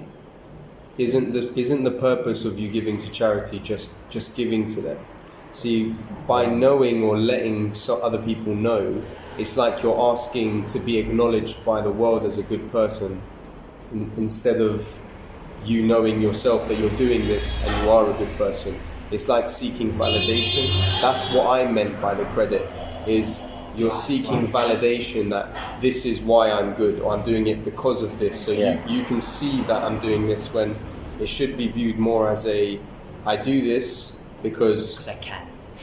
because I can, or I do it for that person or for this charity. I don't do it to be made aware that it was me that did it.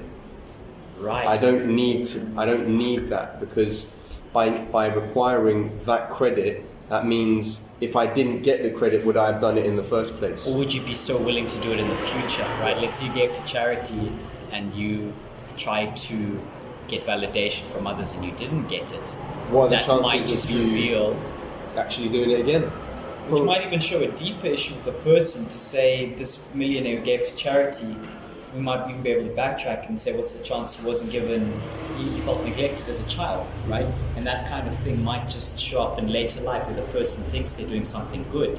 But in the whole spectrum of things, the underlying issue, it's done from a negative frame point. It's like the Alan Watts backwards law almost. It's almost like, sorry for my not being able to properly grasp it. Could you please re-explain from your understanding Alan Watts' backwards law? So his backwards law was the basis of, when you chase something, you then don't become what you're chasing.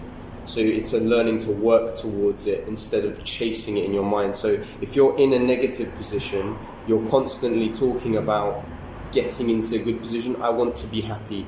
I want to find a woman. I want to have this. And it's the talking about it and not doing anything about it.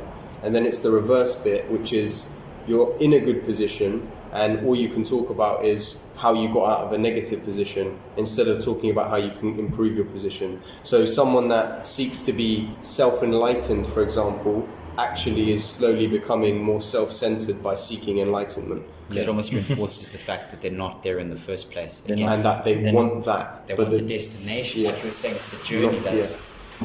Yeah. They haven't got that seesaw balance. What? Yeah.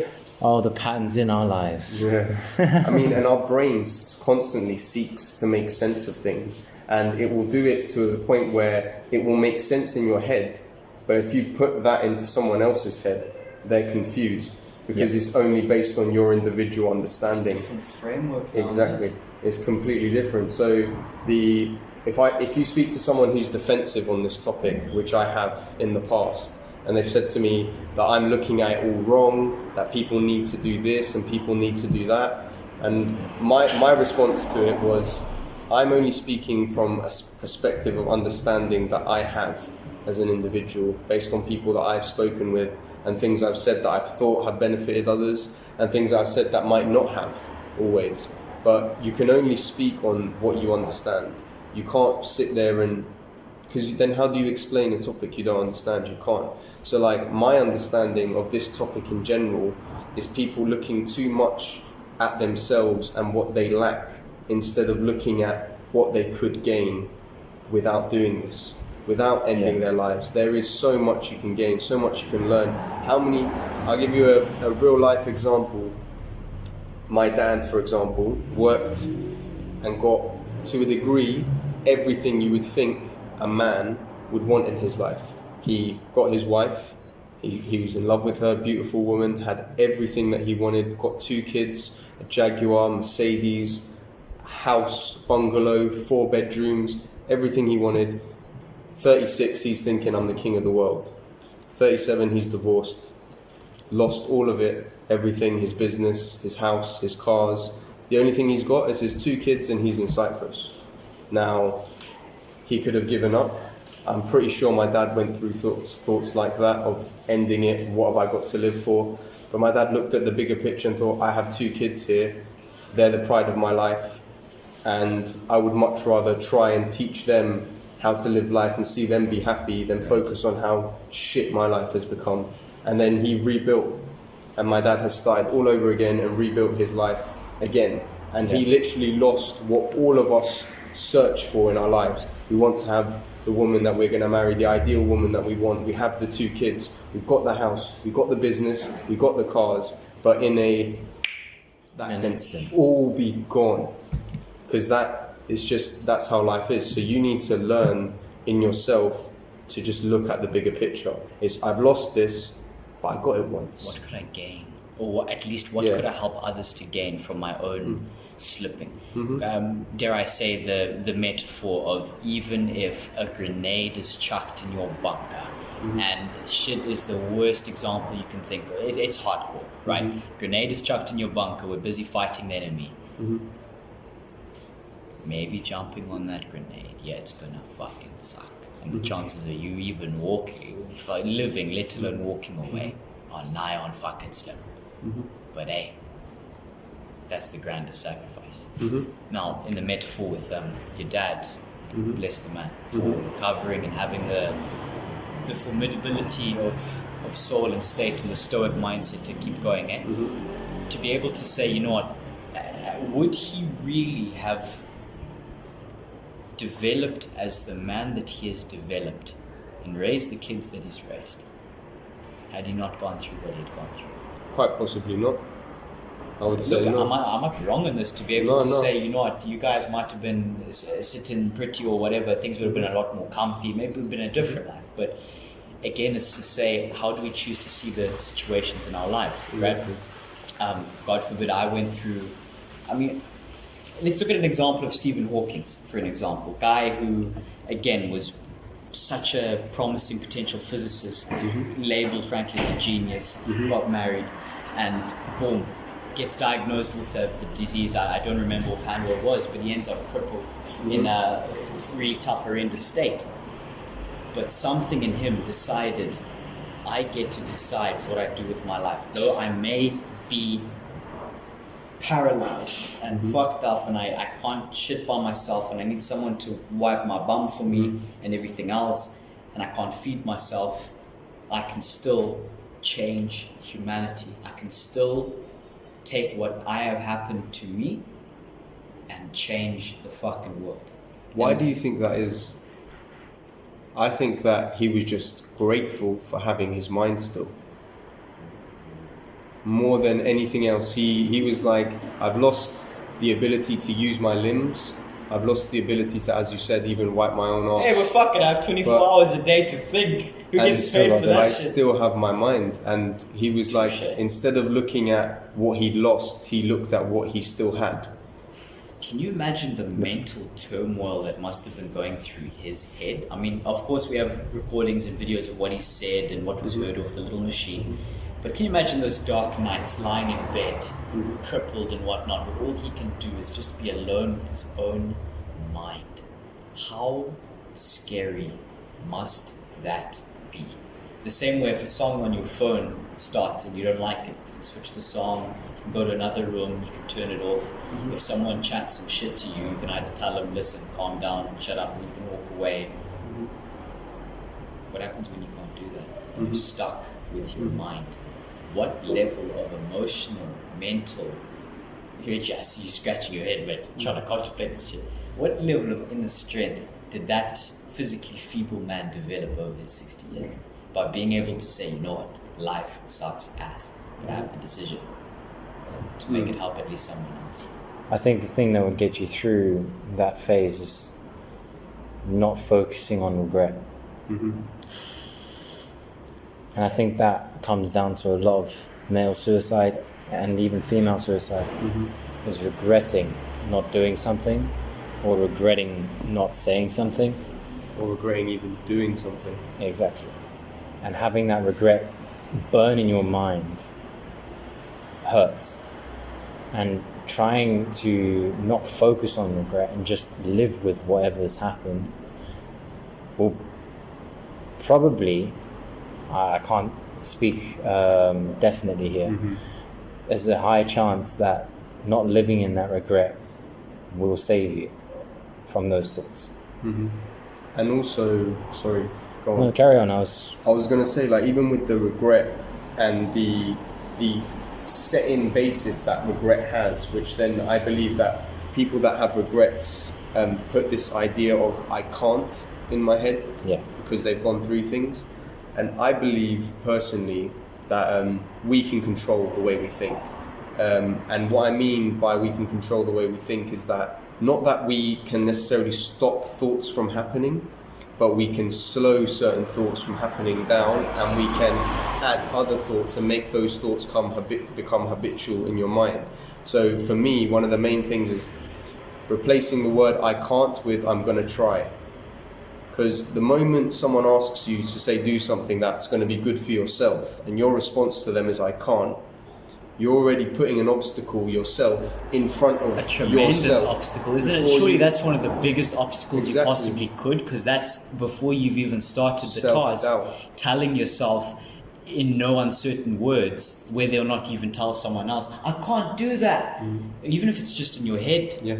If you say to yourself, I can't do it, you've eliminated the chances of you being able to accomplish that activity by 99%. Yeah. If not, someone maybe pats you on the back and says, oh no, don't worry, buddy, you didn't know how to do it. Let me show you how to do it. Unless that happens, or unless the person has a revelation, maybe a really good trip. But those are a dime a dozen. Occasionally, the person will not figure out that actually the words they're telling themselves are what is letting themselves down. And how often, gents, have you noticed we have the self-talk in our heads, be it positive or be it negative, and Every day. Yes, it's every day. what we practice thinking. By practicing slowing down the negative thoughts and being more aware of, wait, did I just cuss myself? Did I just call myself an idiot? Did I just look in the mirror for a split second and notice that I kind of cringed? I'm going to give my example. With my life, I have a weird habit of, or at least I'm trying to break it. See, I'm trying. I'm trying to break the habit of looking in every fucking car mirror as I go by. You know, like the windows when it's a sunny day and you can see a reflection. Because for so long I had this self-image problem, which I'm currently working through, of the way I look and whatnot. And I never even realized that I had it. How often have you guys noticed when someone takes a photo of you and there's a group photo, how often do you forget to look at the whole picture and you just look at yourself? Maybe you had a goofy face on, but maybe the rest of the photo looks gorgeous. But you look at the photo and you're like, oh, I look like an absolute fucking idiot. Delete it. The rest of the group is like, bro, chillax, it's a nice photo. Delete it, I look like shit. It's like, excuse me, motherfucker. What? I remember I used to be like that. Yeah, I used to be like that as well. It's madness. There used to be times when I was like, no, I hate that picture. Don't you dare post it, or don't you dare share post it. it. Don't you dare put do it as that. a profile photo. How many times But- did you message someone and say, please take down that photo? I've never done You've that. never done that. Yeah. No, I did but I that have once. I was requested so someone embarrassed. not to post something. I do remember doing that because I felt like I looked like crap. But now I'm just like, even if I look stupid, who cares? I mean, it's like one of those things that at a young age you think matters, and as you like develop and you get older, you realize that things like even like self-image, which was something I was touching on earlier before we went on, is like there's nothing you can do about how you look. I mean, if you're rich and you want to, do plastic surgery, that's different. But in the general basis of life, you can't naturally do anything to change the way you look. Right. So why sit there and worry about it? Could we just provide some clarification to those who are listening? The extent by which you are telling people that they cannot change the way they look. Of course, for health purposes, again, going to the gym and whatnot, that's different. But basic stuff like skin color, without going through some damaging processes, the eyes, nose, lips, ears, all these things that you sit and think. And it's very interesting as well, because when you break down what someone looks like, so if you look at yourself in the mirror, you realize that there's nothing perfect about your face. So if I sat in the mirror and looked at my face, I would realize that one of my eyes is higher than the other one of my nostrils is bigger, one of my ears pokes out more than the other one. Now if I sit and focus on this and look at it as it's something wrong with me, I'm going to get myself down. I'm going to feel negative. Right. But if I look at it and be like, That's me. that's me. I have 2 ears, I have 2 eyes, I have a nose with 2 nostrils, and I've got lips. This is the way mine looked. So what can I It is- focus on? It is what it's it is. the way I present myself. It's maybe, let me make sure I look presentable. Again, for the right reasons, not to say, I want to look amazing, but to say, if I've got a business deal coming up, how do I positively and charismatically utilize and influence the tools at my disposal to turn otherwise a messed up situation into something better? For example, even if a person went through some horrible burns or whatnot, I mean, I met the one guy back in Zimbabwe, had been through the most horrendous, it was like a car accident, and the car caught fire, and the top half of his face got burnt off. And he looked at me and he said, "Brother, the bottom half of my face is better looking than your whole face ever will look." And that I laughed my head. It's only got me to realize, like, you know what, this guy chose to focus on those things he could control. And again, if you've seen the video online of that guy with no arms and like half a leg, and he does the zombie videos, whatever. There's one guy who does like pranks on people. That's the one. That's the guy, he goes to Walmart and chases them. He dressed up on Halloween. He dressed up as a zombie and like scurries down an aisle and scares people to shit. Brilliant, man. And he finds a way of giving joy to others. It's that charisma. It's that personality. And that also comes into those pictures of you having that weird face or whatever. That's you as a person. That's your personality. Whether you are trying to look good or not, if you're doing something weird in that moment and it's captured, that's more valuable to me than if you're standing there with a smile on your face. Because that's generic. Standing there with a smile on your face is generic. Whereas if exactly, if you're caught in the moment of, I don't know, pulling a face, it's showing that charisma. It's showing your personality. It's showing a willingness to break through social norms and express the uniqueness of yourself in a way that 99% of the time others wouldn't get to know about, right? I mean, take back in the day, why are people so stern in photographs back in the 1800s? And the reason for that was because it was such a rare event. People had this impression that, again, societally, you had to seem serious because that's how you'll be remembered. So people had the most stern faces possible, looking angry as fuck. Most of the time you look back and think, what is going on? There was then a story in the 1900s, where early 1900s, a little Japanese farmer who's busy eating his bowl of rice was asked, make a face. He had no clue what that meant, so he stuck out his tongue and he made the most amusing face. It was the sweetest thing. You look at this photo and you think it's the black and white and the clothing has been photoshopped from a 2020 little photo, but then you realize actually this guy lived 120 years back and he was expressing himself in that moment because he didn't know what make a face meant. So he was like, fuck it, made a funny face. But crazy. Tying that into the whole topic of committing suicide, that can come down to confidence within yourself. Now, if you don't see yourself as a person, you don't have that personality that you feel like you have, it demoralizes that confidence that you may have developed previously. And having that lack of confidence could result in you having negative thoughts, which it's a real shame. And you, honestly, if you do ever feel like that, you should speak to someone. Because I guarantee you, whoever you speak to, there will be something positive and beneficial for them to say about your appearance or about your confidence. Whether you are walking, whether you have nice shoes, whether you have good legs or not, or whether you walk with a straight back, it doesn't matter. There will be something that someone will see better in you than you see in yourself. And also, I feel very strongly about the confidence that you were just mentioning now, for it to be an authentic sense of self-confidence that you've projected from what you're aware or generally aware of what you can do. Because there's a thing that I consider is like the confidence given by others, and my opinion on confidence given by others is that it's not very authentic, because you're living based on the opinion of someone else. So someone's sitting there telling you that you're so great, you get lost in the idea that you're so great until you meet another individual who doesn't think you're so great. And then everything comes shattering down, especially if you place this individual in higher esteem or regard, like the example you gave earlier about 10 million versus 100 million. If that person places financial value as their benchmark for confidence and self-worth, there's always a bigger fish. Fucked. Yep. And now you imagine, there's always a bigger fish. Can you imagine now what it would be like growing up as a child celebrity, to take Bieber, Selena Gomez, all of the rest of them, who grew up, even, what was the Home Alone kid, the blondie, Macaulay Culkin? Yeah. I probably fucked his name up. No. sorry mate, I love you. He made my Christmases special.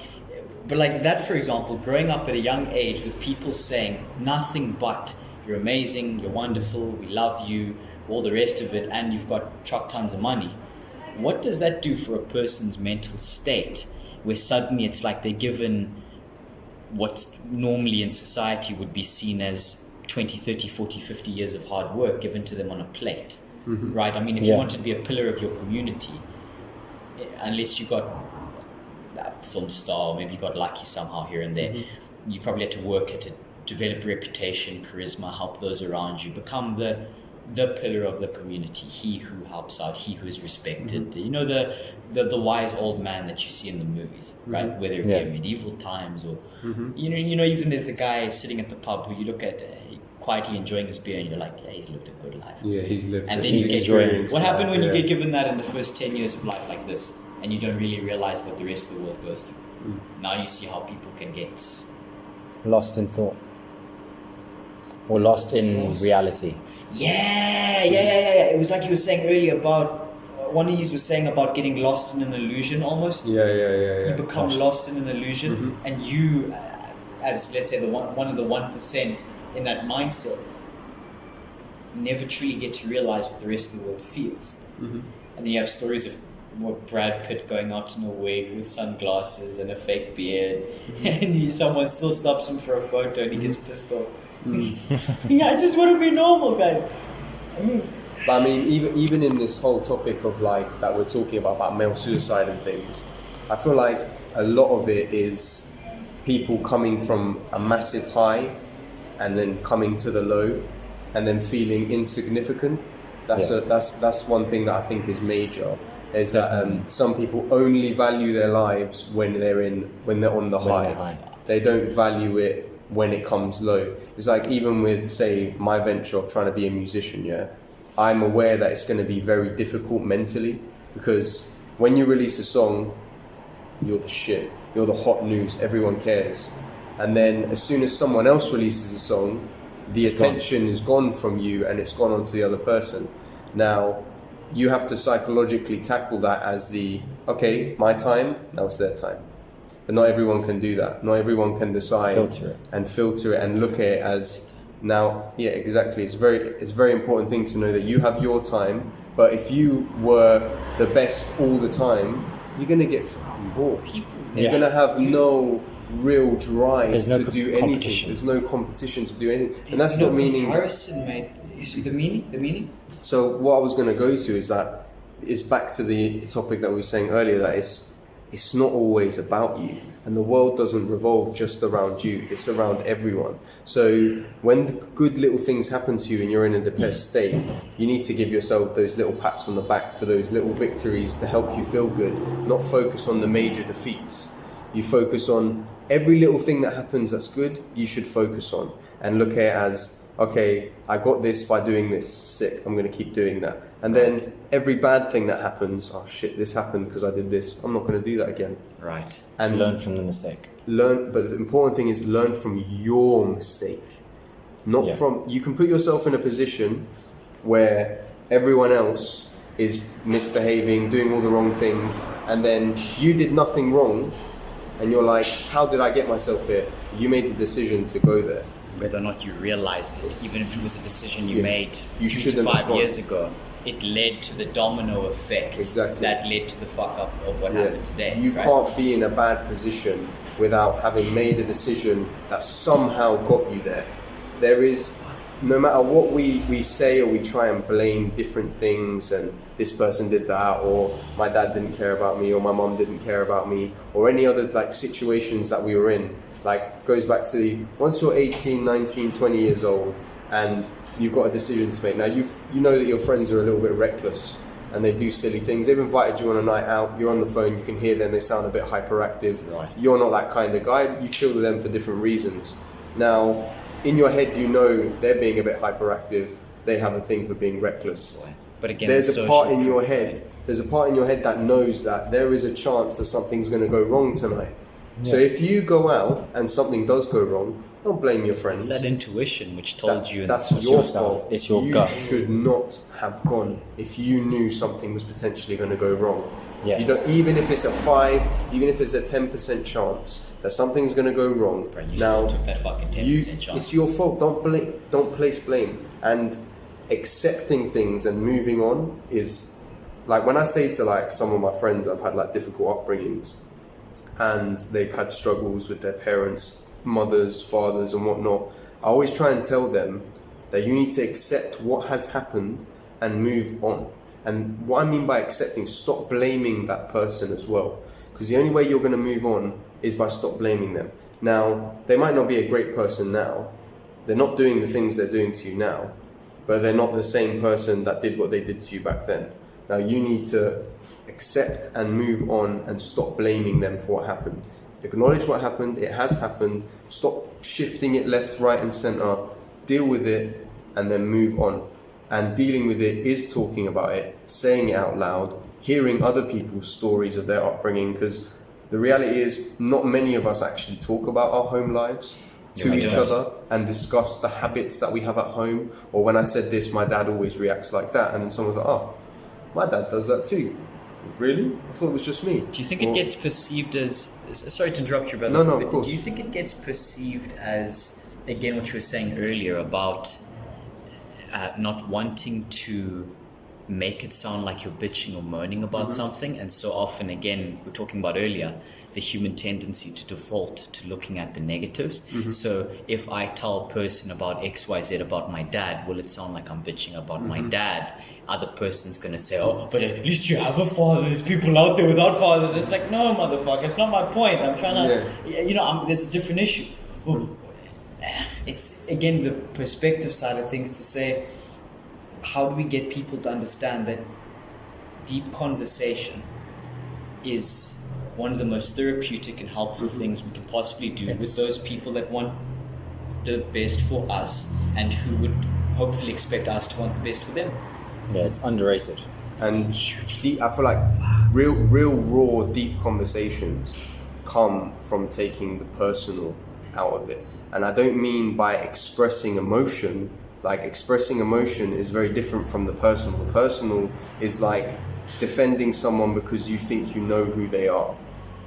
That's the personal. So you're trying to say, oh, my dad did this, but he did this for this reason, or my mum did that and this reason. And your friend's like, that's not the right, they shouldn't have been doing that, man. And you're like, but they did it because of their... Because he loved me. It's just because he loved me. Again, like we were saying earlier, someone says, it's just because. Or maybe you can slowly notice certain other defensive quips.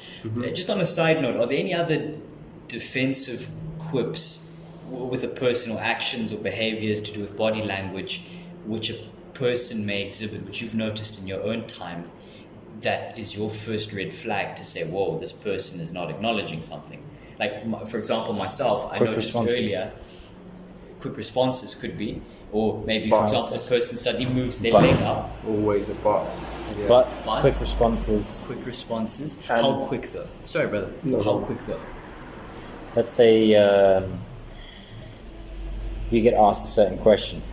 An uncomfortable question. Yeah. A question that you don't really want to give a true answer to.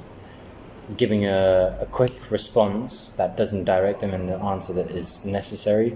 Maybe a higher tone of voice. Maybe suddenly the person originally was talking like this, but then they start talking up here. When people go up an octave in their voice, that is generally based on uncomfortable feelings or potentially lying as well. If someone's talking to you like this, but I mean, and their octaves go up in their voice when they're discussing things, you can tell that they are not comfortable to speak in their natural voice on this subject. And like, that means they're giving you either false information or information they don't want to be giving you, or they're not even comfortable with discussing. It's just there's lots of, and even backing away from conversations, I've noticed, body language wise. So when someone's talking to someone and they're into the conversation, and then whilst you touch on a certain subject and you see someone kind of step back from the situation, that's them doing bodily function as much as they can to have as much of a distance between themselves and the situation. Conscious threat response, isn't it? I've noticed I've done that several times tonight. I've sort of noticed on a surface level, I've had the whole leaning back, or at other times I've placed my foot up on the chair when I've had a holy fucking shit moment. That's your closeness. It's sort of like I acknowledge those on some level, but I couldn't at the time really figure out exactly what that was. But it's kind of like I made you tag a photo. It's like I made an observation. I'm like, I have no fucking clue what this means yet, but it seems profound, so I'm gonna kind of remember it. And now we've just jumped back on it, and I'm having this again holy fucking shit moment. Yeah. Oh my god, even my shoulders. Sorry guys, I just noticed my shoulders were completely tensed up as well. Now release the shoulders. There's so much about ourselves we have no fucking clue about until other people point them out. And again, asking what is the value of completely isolating What ourselves? does that come to? Communication. Are you going to be understanding what you're doing without talking to someone? No. This is brilliant. This is fucking brilliant, gents. Wow. I love life. Life is amazing. All you suicidal fuckers out there, fuck you, motherfucker. Don't be like us. No, don't be like us. We're still trying to get our shit together. No, but to sort of end up the podcast in summary, basically, value as many people as you can, communicate as much as you can, and don't feel like you're alone. Don't subject yourself to feeling like you can't share, because there are other people who are either going through the same, the worst, worse experiences, or they've come better from it. So ultimately, it's a temporary problem. Yeah, and you don't want to put a temporary problem with a permanent fix. Yeah, exactly. Well, thank you very much for listening, Pash. You've been a star. An absolute pleasure, honestly. Guest. It's Honestly, been an this absolute man has pleasure. been Loved having you on, bro. Yeah, I hope to come again, you know. Definitely, we have pleasure. to. Yeah. Here's a thought. We've been discussing a lot of the time on like the male perspective, right? What if we would have a part 2 of this, where we bring on some female guests and we then begin to get their perspective? I mean, we could even discuss the whole stereotype of a girl getting some wine with a girlfriend, having these tearful conversations, but then suddenly she's so happy because she got to get all her emotions out. Imagine if women didn't get to have those moments. That would be potential part 2 there. That's interesting. 100%. That should be a pleasure for you to come back. Honestly, it has been, you know. It's been awesome on Patterns in Paradise with Monk and Reggie and Pash.